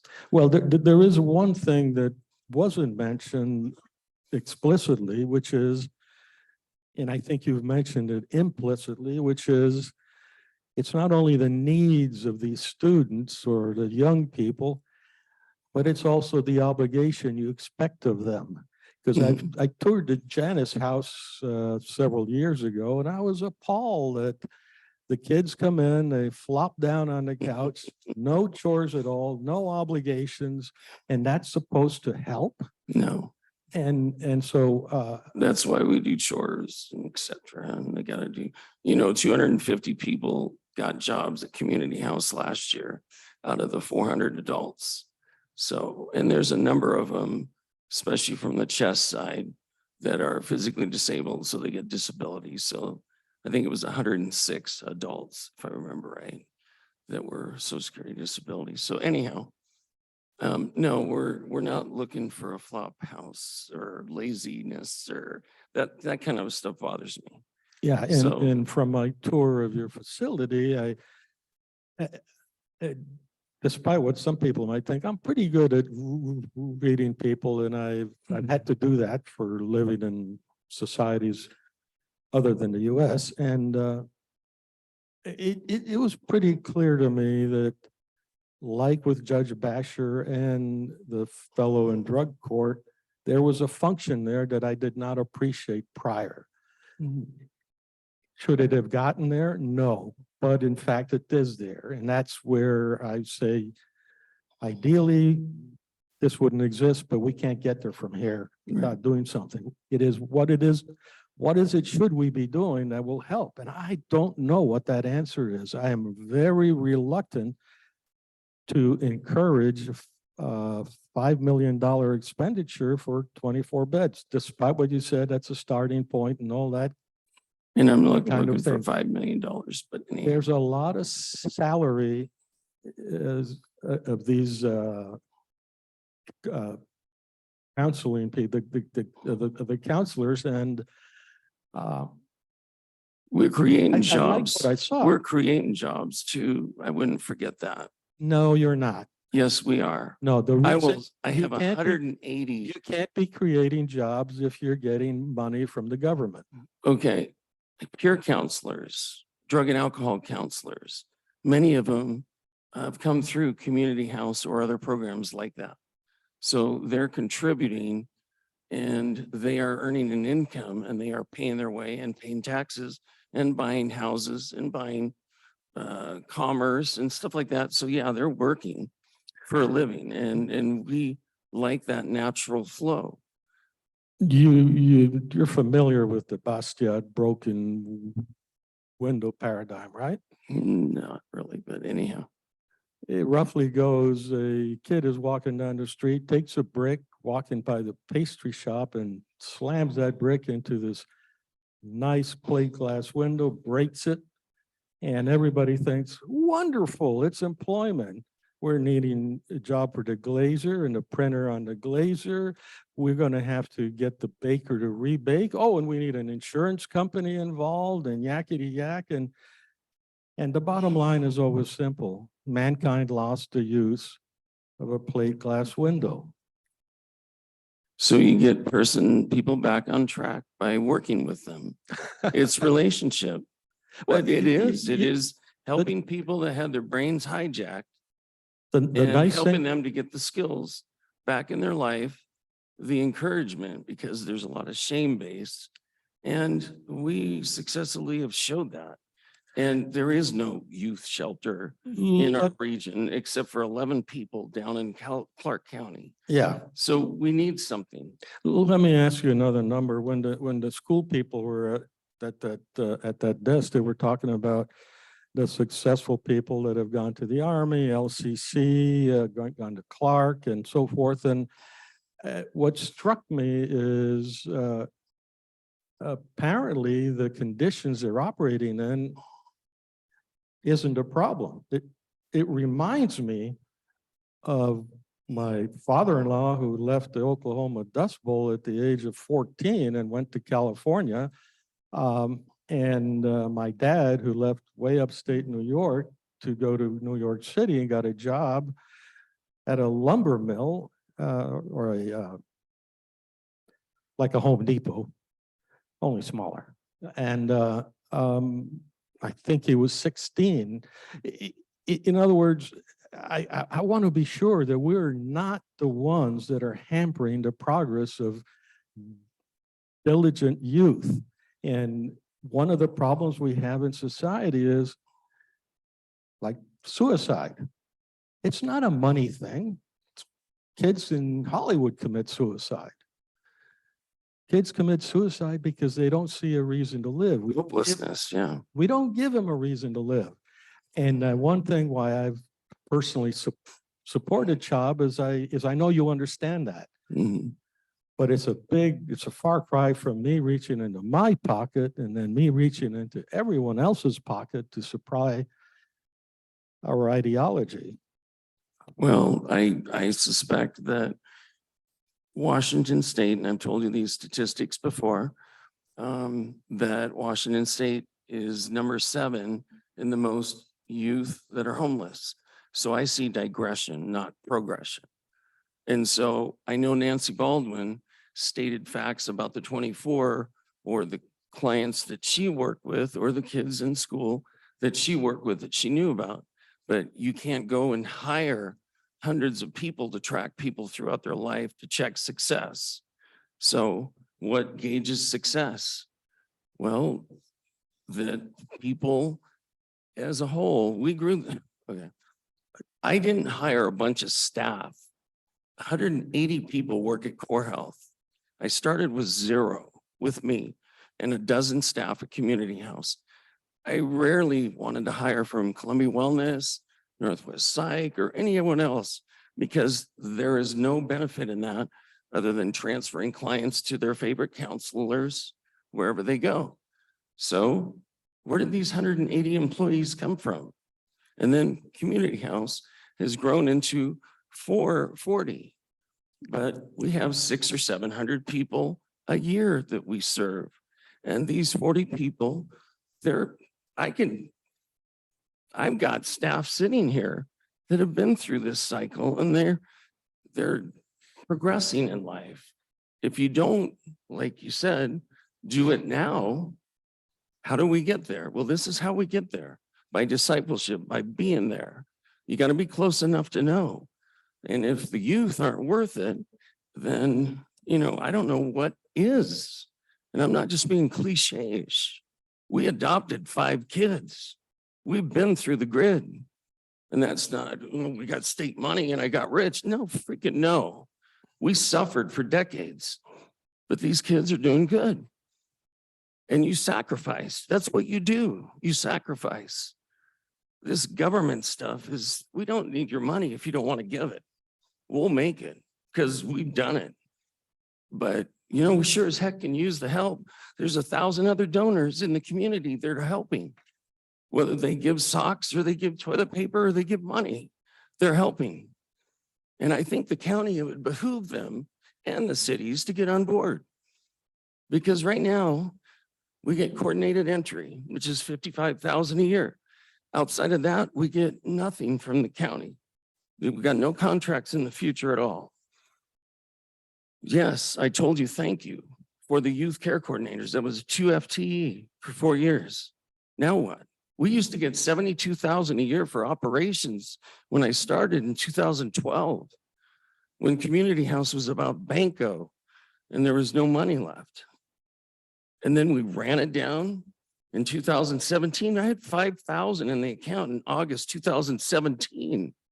And I had a $30,000 salaries to pay for Community House. And I said, God will do it. I know he will. And so like Phyllis Caven said, Frank, you always have your steady ones that you go to that can help you, which is not the government. It's the dozen or so business owners in the community that have a heart to reach out and say, yeah, I do need 10,000. I do need this. And they understand the dynamic because they run business and it costs money to run business.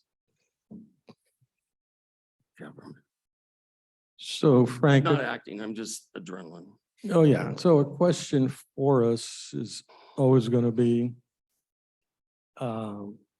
what if we took the money, let's just for ease say $2 million, and we actually were able to get Thank you. some new senior apartments built?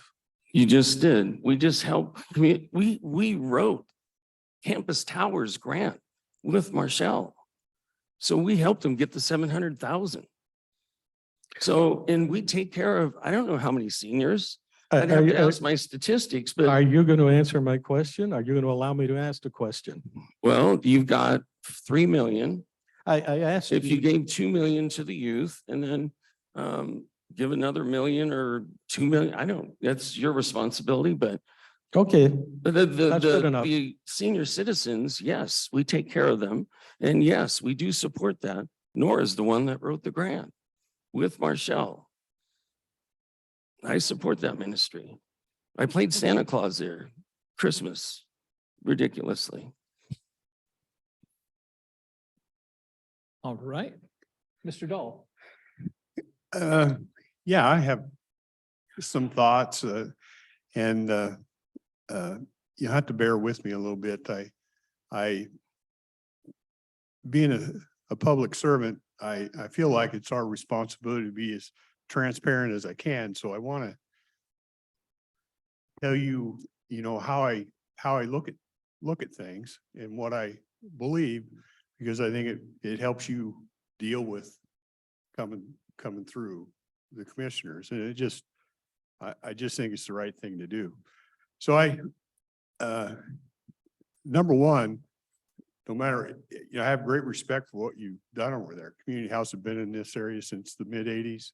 It was formed by, you know, people that wanted to give and do something on a private level, and it's still around.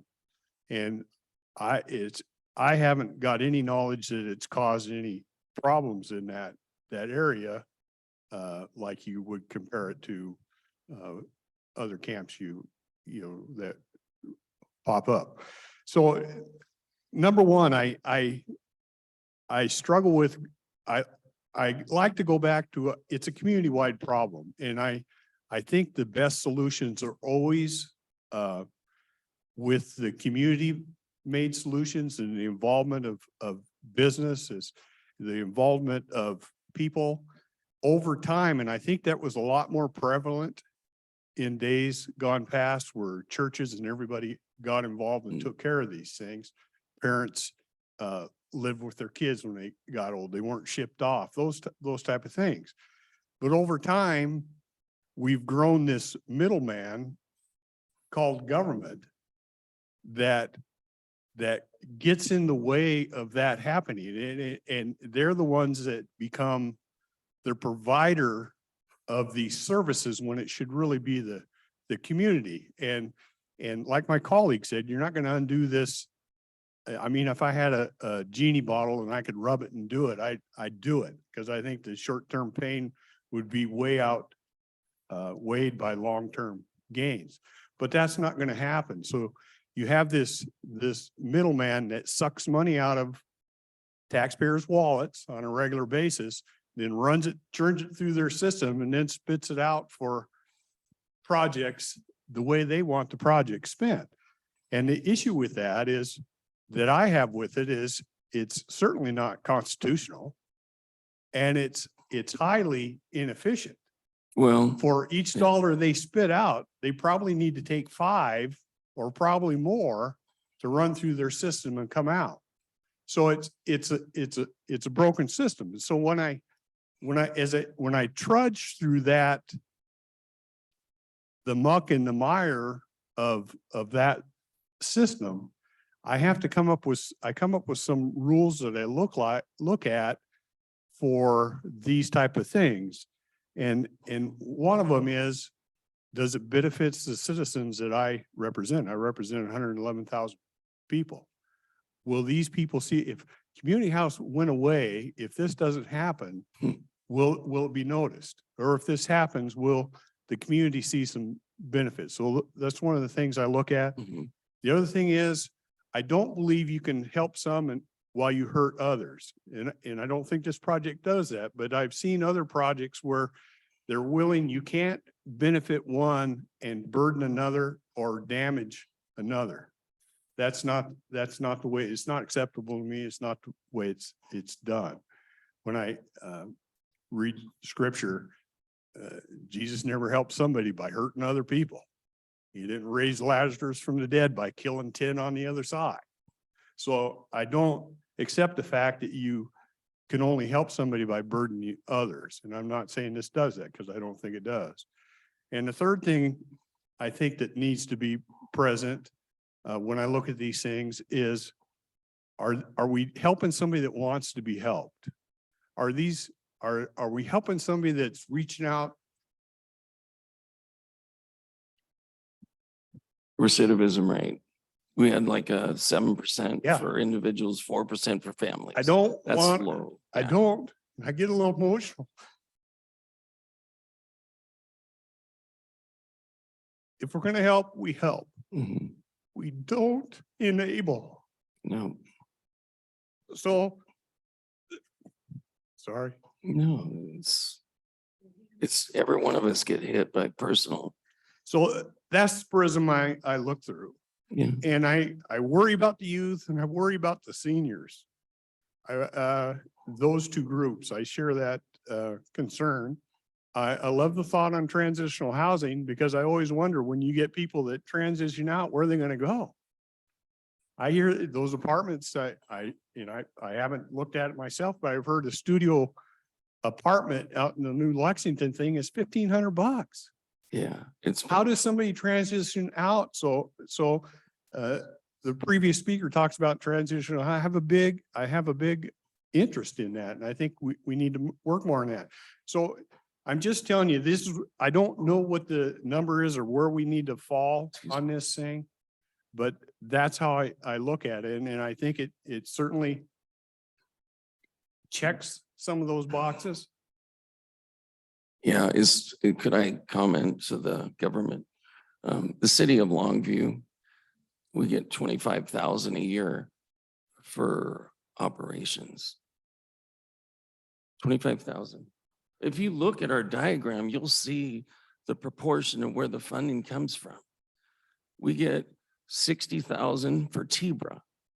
TBRA will give us 10% of that, 6,000 to administer it. But every one of them has to go through SUD, mental health, and all that stuff prior. So, yeah. And once again, the county has no contracts to supply any funds to community house, and it ended in August, except for coordinated entry, which we go above and beyond. I think we ran out of money in October or November. Frank, for those who may not be familiar with that acronym, Mhm. TBRA. Oh, tenant-based rental assistance. Thanks. So. Thank you. I got a heck of a lot more than this. Yeah. Oh, 2184 per person. Aren't you? So, yeah. In No. 2021, it was $21.84 per person. Yeah. Per night. Well, Thank you, that's Brian. in 2021. And that was in 2021. And then FEMA, we got 2%. Grants, we got, does that say 14? 16%. Nora, you might have to help me. 5% City of Longview, 11% Cowlitz County, which is what that is that's, 2 FTE just for them. There's no excess money. So you're creating a program to have it self-sustain thereafter, because you don't want to be forever suspending it. Yeah. Churches was 2%, individuals was 46%. And then there's some leasing that Yeah. we get funds from. Yeah, Medicaid. and we've talked before when I looked through your place Mhm. actually was pretty impressed with what's going on over there. Is I tend to lean towards putting the capital. I mean, the capital versus operational. I think a better Oh, use- capital. capital Okay, versus gotcha. operational, because Right, right. operational never seems to ever go away. No, it doesn't. And you're going forever. And I know Mhm. you have capital improvements, but for a purchase would be more, I, like I said, I don't know where the number falls, but if I fall anywhere, it's probably going to would be somewhere with the capital purchase. And then you would be on your own for getting grants to get it put together and Great. operating the thing. That's what we want. So that- And it's- if that that would be amazing. explains a little bit. I don't know where I'm at a number. I think need more look at some stuff, but Okay. So Frank, one of the questions that I think you alluded to in your earlier remarks was that operations, once the facility is purchased and is going, Mhm. uh, you will design the services around what's eligible for Medicaid Yep. for the Medicaid, treatment part. supportive employment, supportive housing. Those are all elements of Is what Medicaid will available. pay for. And that's one of those, I guess,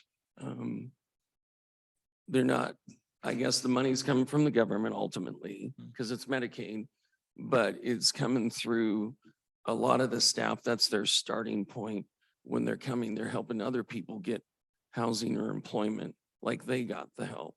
And so there's probably 60 or 70 people. Shut up, Frank. No, Yeah. you said that's that the it. money comes from the government, but of course we know the government gets the money from us. Yeah. Well, yeah, thank you. You have that, but that's through the Medicaid system designed to Medicaid. help provide healthcare Yep. for low income Yep. folks. And that's the. Which yeah. is a little bit different from the document recording fee, which is another source from the people designed for transitional or affordable housing, however we define that, Mhm. and addressing homelessness. So just different sources of money that the government takes from us. I think I'd like to add just on one thing, Rick Dahl mentioned, which is it- I helped my children through school, and my mom and dad helped me through school. And I mean, my homework is due, and I hated reports, and my mom laid down the law many times. Now, I think what Rick was trying to say, if I do a kid's homework, am I really helping the kid? Maybe they'll get instead of an A, if they've done it themselves, they'll get a C if I do it, or vice versa. But nevertheless, that's enabling. And in a lot of the things we see here, and that's why I want folks to seriously think about it. Nancy Baldwin said she helps all these people and they're very successful. And I'm saying, why would you break that? Well, that's only 24 for one woman. That's, I But mean, this is she not- can't this is continue not to a fun persist. Nancy Baldwin Yeah. question. This is, how do we do best for the kids? And it seems to me like we have to ask about enabling as making life easy, providing the easy button probably is what got us into the trouble that we're in now. Yeah, these kids' parents are So one of doing the, drugs, one of the dying. things I think Yeah. Rick was hinting at is Mhm. at a minimum, there's got to be a requirement that they're enrolled and successful in whatever schooling is. That's- fits. And it's required. That's Yeah. a base level. So we don't have the enabling. And I've had lawyers look over the language even, and they say, yeah, if they sign that they're saving 80% of their income, then they got to do it. Yeah. That enabling, I always struggle, where do I cross the point? And I don't like crossing the point. But you have always had expectations of people that they need to meet and perform. And so I've felt that you've done a better job than that than many. And I appreciate that. And, you know, my vision of when you cross into the enabling is probably going to be different than somebody else's. But Arn's absolutely right. You got to stay away from the enabling Yeah. thing, because that just breeds more of that type of behavior. That's yeah. And as a matter of Sometimes the government has rules that enable definitely. And I'm going to Mhm. go back to an experience I had, and hopefully it's outdated by this time. But back when I was teaching at an alternative school, we registered kids every 6 weeks. So there was a lot of flexibility in our schedule. When we noticed that there were probably 100 kids registering every 6 weeks. And only about half of them showed up. And it was very consistent. We referred to them as our ghost students. And it was frustrating because they would sign up every 6 weeks and then we'd never see them. And we discovered that they were on Social Security disability. And the requirement was they had to be enrolled in school. And we said, oh, great, we're going to do this favor for the Social Security system. We're going to save some money because they're obviously not going to school. Yes, came back. The law says they have to be enrolled. They're enrolled, they get the money. Now, that's the opposite of what we're talking about. You can't enable those kinds of misbehaviors. And it was very, very frustrating. And the government said, they only have to be enrolled. They don't have to be successful. People figure that stuff You- out too. And you're not proposing that kind of a system. Absolutely freaking not. Government's the worst enabler, and Yeah. that's what I mean. You're sloshing through the mire and the muck to try and do Well- the best within. And that was with the Long Beach School District, and that system doesn't And I exist asked, anymore. So- I asked John and Dan and Nancy to be here because they are those that say. I we have absolutely kids that- appreciate everybody that showed up. I think this, I totally appreciate. It's a all the hard input. mission, Yeah. but we're not enabling and I've got a good staff that clearly understand. And if they do that, then they probably don't, work. They So, gotta capture that vision. so a mechanical question. It isn't about your back. On my hip. So with the laws being as they are, how do you protect yourself, or how do you, so a kid spends the night with you, I'm going to say you kidnapped him. Who's got the custody? How do you deal with those vagaries that expose you? Well, I think that's how Department of Youth and Family have a licensing procedure. And I think what's going to happen, Arn, is I know that we only have one person at the front desk at Community House. And we've got like 3 exits, or they could sneak out the back windows at Community House. At the youth, it's probably going to be at least 2, a male and a female. And I'm seriously thinking designing the corridors where you can see down the halls at each sector. You look down, there's the male, and it might be a certain age limit in per hall. You know what I'm saying? And then girls might be absolutely on the other side and away from the others. So, Arn, I think having eyes on it, cameras, security, we've stepped up, and good insurance and being diligent, mutual accountability. So you say you don't think that you have a problem. I can It's accept. gonna be complicated. It's gonna be complicated. Yeah, And I know it is. adults are complicated enough, but we gotta do something. And that's part of the complaint of the government. It makes things like adoption difficult. It Yeah. makes everything Yeah. difficult. And then it says, here, takes extra money for you to do something. And The last 2 years have really hurt our society yeah, in a bad way. Okay, On this, this last subject of security and everything, could the judicial part of the county, some of the judges, get Basher in here and ask them about how this may or may not help with eliminating some of the problems coming from drug court?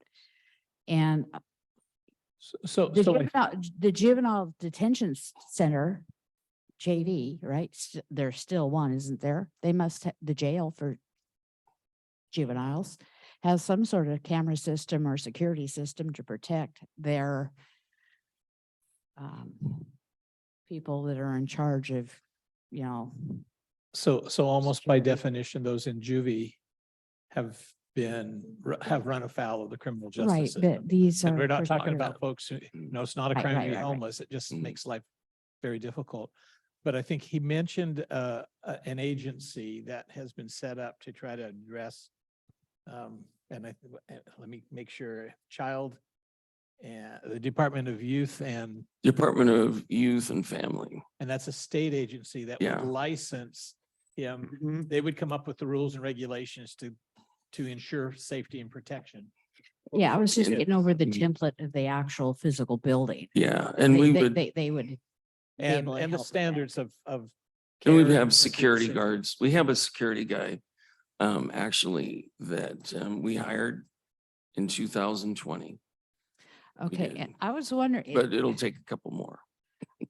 Is there any empty school district buildings to use or timeshare type of thing or asset sharing?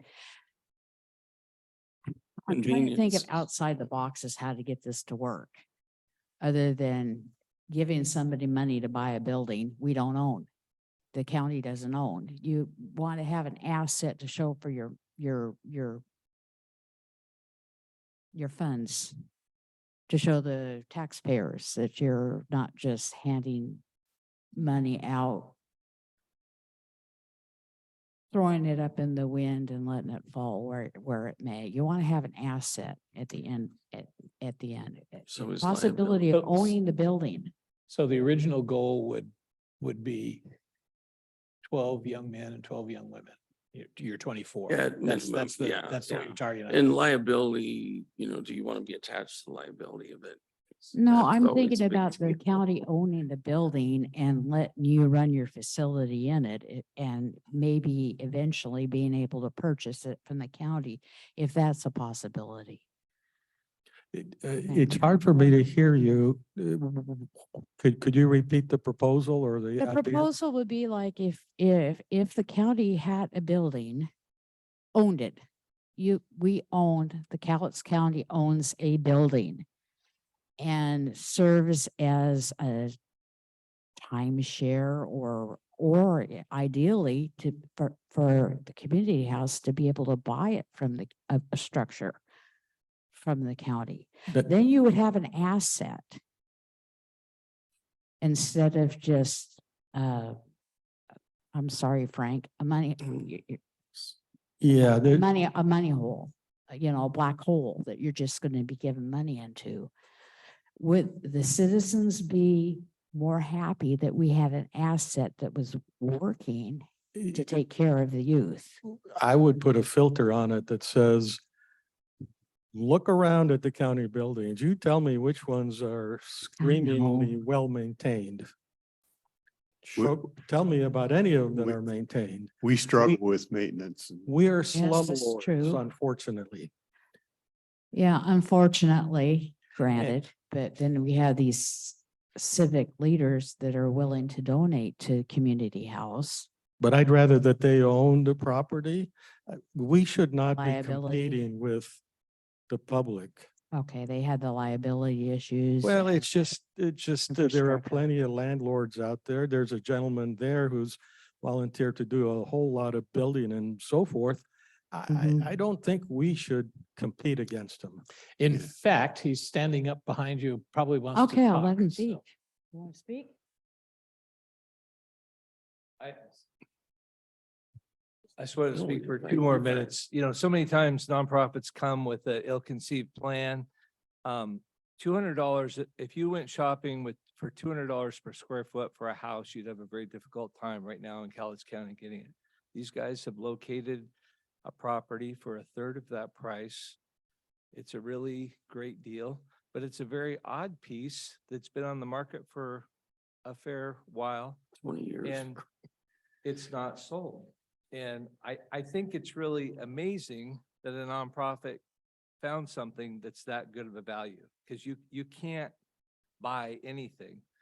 And if you guys really wanted to cut the 3 million down to 1 million, you guys just need to work with the city of Longview and make an emergency declaration on the building standards, which is within the realm of possibility for them to do, because it's what they did at the tiny home site. And then you guys can set your own standards through the planning commission. I mean, you know, I'm being facetious, but I'm not, because they do have the authority to do that. And then he could do it for a third of the amount if it was an emergency declaration. So, but I think it's the other thing that I get a little frustrated at is I get frustrated that you guys have my money, you know, millions of dollars that it used to be able to record a property for $80 and now it's, you know, $600-800 or thousands, depending on how big it is. I think you need to distribute it when you've got businesses that are lining up with you guys are only giving them 50,000 a year, 60,000 a year. They're thriving. And, you know, if you pay for the building for them, they're going to be able to continue to thrive. I think you get a lot of credit. However they come up with the rest of it, I don't know that it's really your concern, but I would much rather have you partner with somebody who's already thriving and has found an exceptionally good value in the real estate there. You know, so many nonprofits come up with just the dumbest idea. We're going to spend $2 million on that old church building, you know, and it's so little square footage. This is a really big building and there's additional land. It's a fantastic value as a professional in construction. So what they're asking for is got long-term value. And I really hope that you get behind it. But the last thing is I care about this issue. I get it about the old people and you know, the young, how can I help them as a business person? I can't go offer housing to a number of girls. I can't have young women come and live at our house in the basement. You know, we've done that to a friend's daughter once, and we were a little nervous about the potential liability. She was a 20-year-old, but it worked out, but it was an unusual situation. We had a tight response with the parents. The parents couldn't get along with the girl, so we let them come over. But these people cannot help themselves. They can't sign a lease. They can't do anything. You know, I mean, they really are helpless. And I really feel like this is where the government has to do something. You know, I mean, the people in the homeless camp, I don't have nearly the sympathy for them, honestly, that I do for these kids, because these kids don't even have any legal ability to enter into a legal contract. And if we help them now, so I appreciate it. I'm glad that you guys aren't trying to do an enabling thing. But another thing is, I would love to be able to mentor and I would love to be able to bring other executives and business owners in. But if we don't have a concentration of them, it's a very rare person that would want to do 24, 25 people at one place, where you could really get a mass of people that you could mentor on a weekly basis. My wife is taking time with young women from our church. They're young mothers, but she's mentoring them, and I'm meeting with a number of younger men. I mean, these are men in their 30s generally, or 40s, but I would love to meet with that age. But it has to be in a place where there's other people around, where I can't even meet in these days with young men. you know, unless I go to a coffee shop, but I would love to be able to mentor. So I feel like that there's you've got business leaders and others I can get to help. They've got a fantastic deal. They've got their headquarters really close by. It's a very unique situation that for a part of the cross-section of our population that really can't help themselves. I mean, you know, people can't take it upon themselves to build roads because the government has to do some things. This is going to take some governmental help. And that's really, and I appreciate, I'm just telling you, I've been to community house before, but I've been down to some of their other buildings, and I cannot believe the tranquility and the well-run people, the high caliber people that he's got and surrounded himself with. So this is really, I don't know how you can get more what you're looking for. You want to partner with people who are already successful. So I'm pretty passionate about it, but I appreciate the good questions. So thanks for listening to me. Thank you. Anyone else? It is 29,000 square foot of building and then a 24,000 square foot parking lot. And parking is difficult downtown corridor. So I notice online, our manager of human resources, not resources, services, Gina James. Yeah. She is sort of the guardian of the document recording fees. Who's this? Gina? Gina, she's up on the screen. Gina James. Mhm. Gina, I know you've been following some of the conversation. Is this an expenditure that would qualify for document recording fees? Yes, emergency shelters kind of fall under that allowable use for document recording fees. One thing I did want to mention is we've talked about this a little bit before. When we're talking about programs to fund, we typically have to consider those requests through an open competitive process, which would be to issue a request for proposals so that a variety of agencies could submit proposals, and then the board would consider those requests through that type of open competitive process. So I did want to mention that. Okay.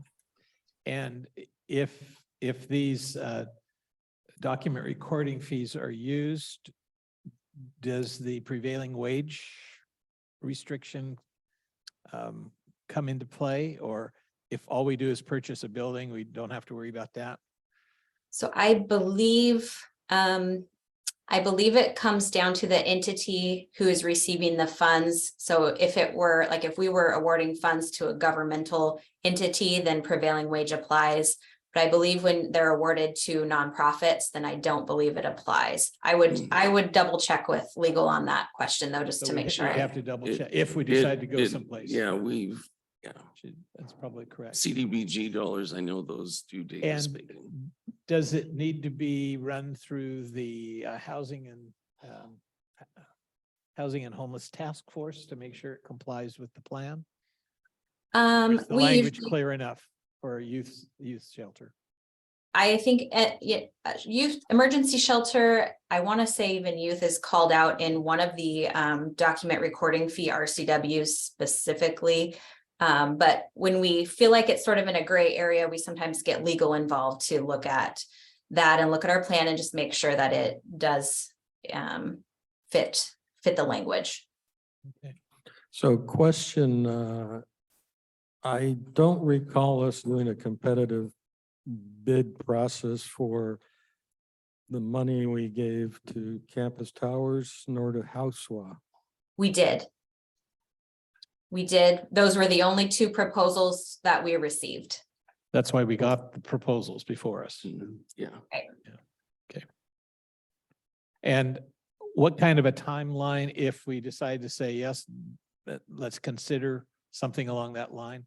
Are we looking at a 6-month process, or can it be done in a month? So I would want to talk a little bit about how to specify the RFP. We've done it a couple of ways in the past where we are looking for a really specific project, or more broad, like we're using document recording fees. Please tell us how your project would fit under this. So we could do a more broad RFP or a more specific to say, like, we're looking to fund a youth shelter. This is what we're looking for. So I would want to have that conversation with the board first. We can draft an RFP. Once, if we know the details and the direction the board wants to go, the process to draft it is fairly quick. And then it's usually posted for about 6 weeks, where it's open for agencies to submit proposals.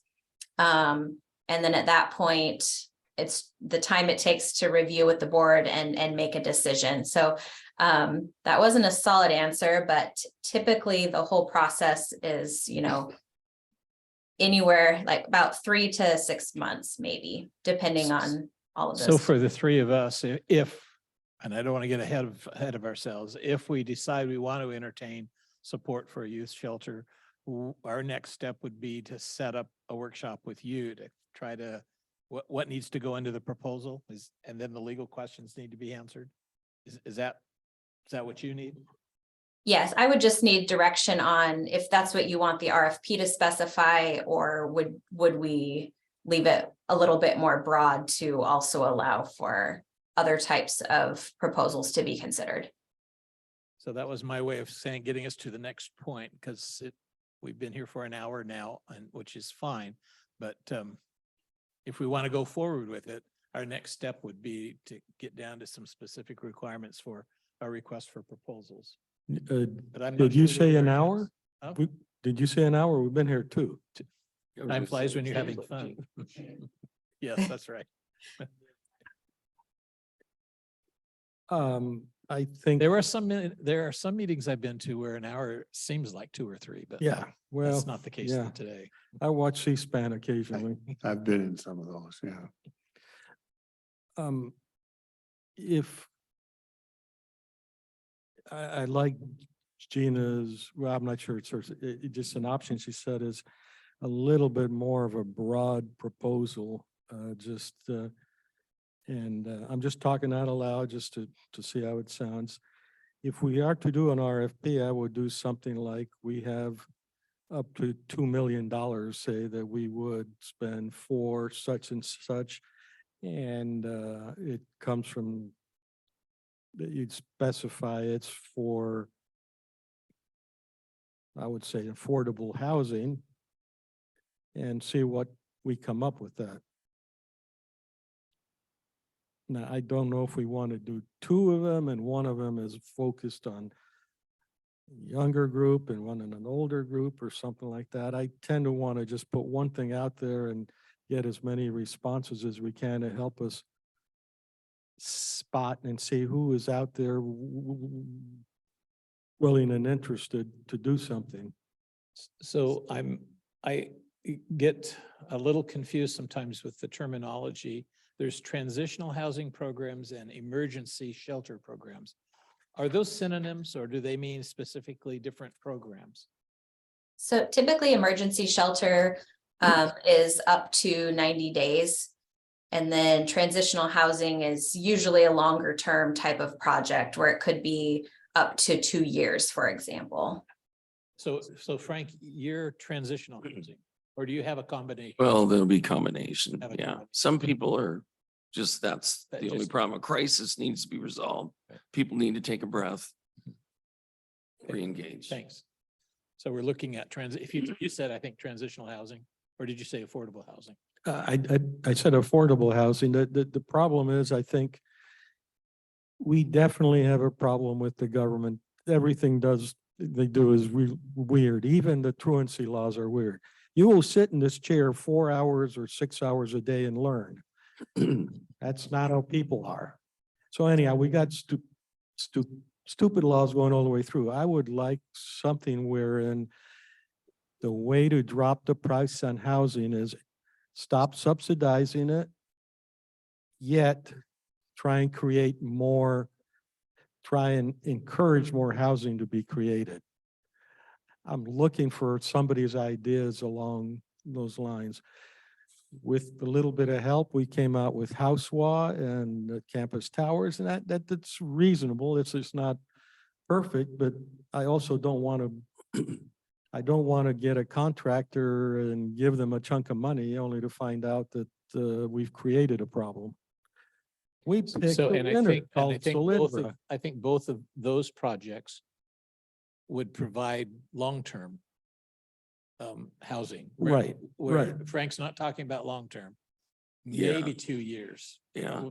One of the things to consider in this too, and talking with Mark Bollinger a few years back, he said Columbia and Chinook were designed to be transitional, but now it's kind of become permanent. So there's no longer those spaces for people to transition into and get stabilized and then out. I think Columbia Wellness used to do the behavioral health treatment there. So there's shortage of transitional as well. Yeah, I would suggest they crossed over into enabling. They're not helping people get better and get on their own.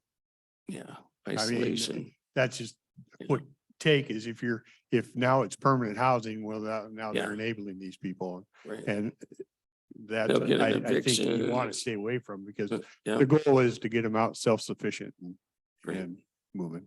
So I'd be more in favor of a transitional type Mhm. program. It's Yeah. not permanent, but and then Exactly. the requirements that we talked about. So we're not doing the enabling. They've got to buy into the program, Yeah, not buy. but because we're trying to solve agree. a problem here of, We're trying to get them graduated and Addiction. prepared to be on their own with a job. you I gotta say probably IL.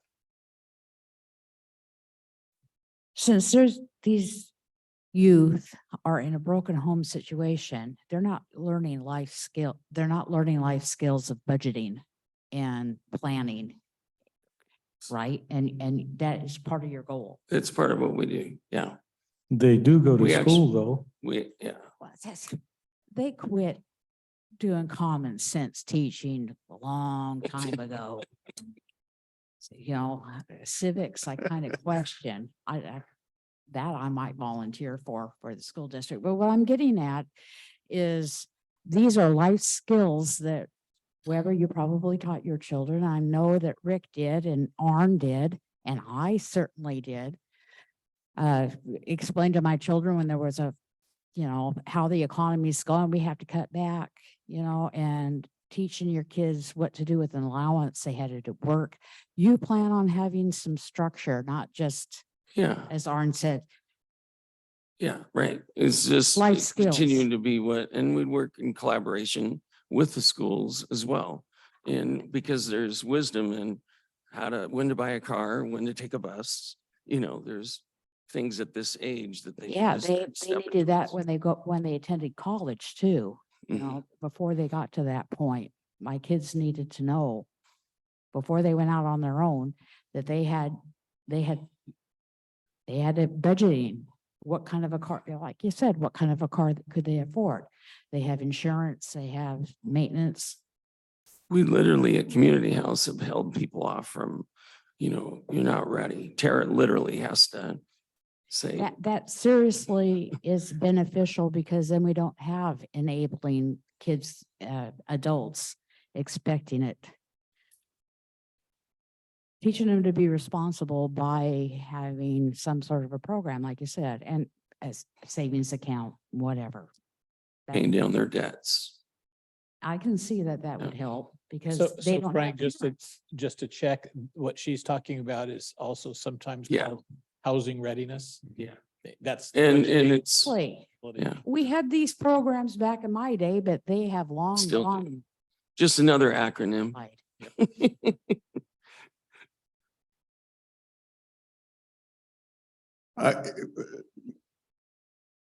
No, I guess the next question for us is if we want to explore it further, we need to develop a schedule workshop with Gina and talk over if we want to ask for an RFP. That's the step I'm hearing that needs to be taken. We wanna go So farther. you want a workshop where we talk about it after we've had a time to digest everything we've heard. Yeah, I think so. I'm okay with that. All right, can't do, what's our schedule look like next week? We have availability on the 18th. And the 11th. The 11th? We have a what? I'm sorry, I can't hear. We have availability on the 11th and the 18th. So I'd recommend the 11th. Gina, are you available on the 11th? That would be really good. by the way. And that's in the morning session or the afternoon session? It would be the work session. The afternoon session on Wednesdays. Does that work for you, Gina? Yes, it does. That's a workshop, and of course, it is open to the public for those who want to sit in, although we're going to hash out parameters and those kinds of things. So it's not necessary. We're not making a decision. We're making, talking about the parameters, I think. You okay with that? Mm-hmm. Okay. Yeah. All right. We'll set that up. Gina, thank you very much. Is Thank there you. anything else to be brought to our attention for today? I want to make sure you guys understand that, once again, I brought it up earlier, the January 13th is that other grant or RFP that's due, and it requires for us to have a purchase sale agreement. And so we proceeded to do that. So I don't want it to confuse you guys. Okay. But Nora's working on that, and we had to have a phase 1 environmental study. All right. So, Thank you. yep. Okay. Thank you very much. Thank you, I everybody, think we for had one coming in. person approaching. Yes. There's an opportunity for public comment. It's not necessarily related to this, yes. Although I think we're at that point. Yes. What do you need? Water? Wunderbar. Yes. What's your name? First, I'll point out, especially after sitting here for the last 2 hours, Mhm. every time Commissioner Dawes speaks about what needs to happen to help the houselessness crisis, Sorry. you are perfectly describing what Hope Village is. Thank you. so It's much. uncanny. It's an out-of-the-box, different approach. It's locally controlled. It's locally sourced financing. It's the most cost-effective way to help the greatest number of people, and yet you remain steadfastly opposed to it. It's truly baffling. Anyhow, good afternoon. Yesterday's meeting left me with a couple questions that I feel warrant immediate clarification. For starters, Commissioner Dahl, when I asked you if you had spoken with Chris Swanson about the Hope Village interlocal agreement, or now that it's being called a proposal, or whatever name the county wants to call it, the city did in fact submit something. I was very taken aback to hear you say, quote, of Chris Swanson, "She's never told the truth. So why would I speak to her? She sits up there and bald-faced lies. There's no reason to meet with her." End quote. I must say, Commissioner, those are not minced words. What bald-faced lies has Ms. Swanson spoken to you or anyone else for that matter? And what evidence do you have to back up such a bold and consequential statement?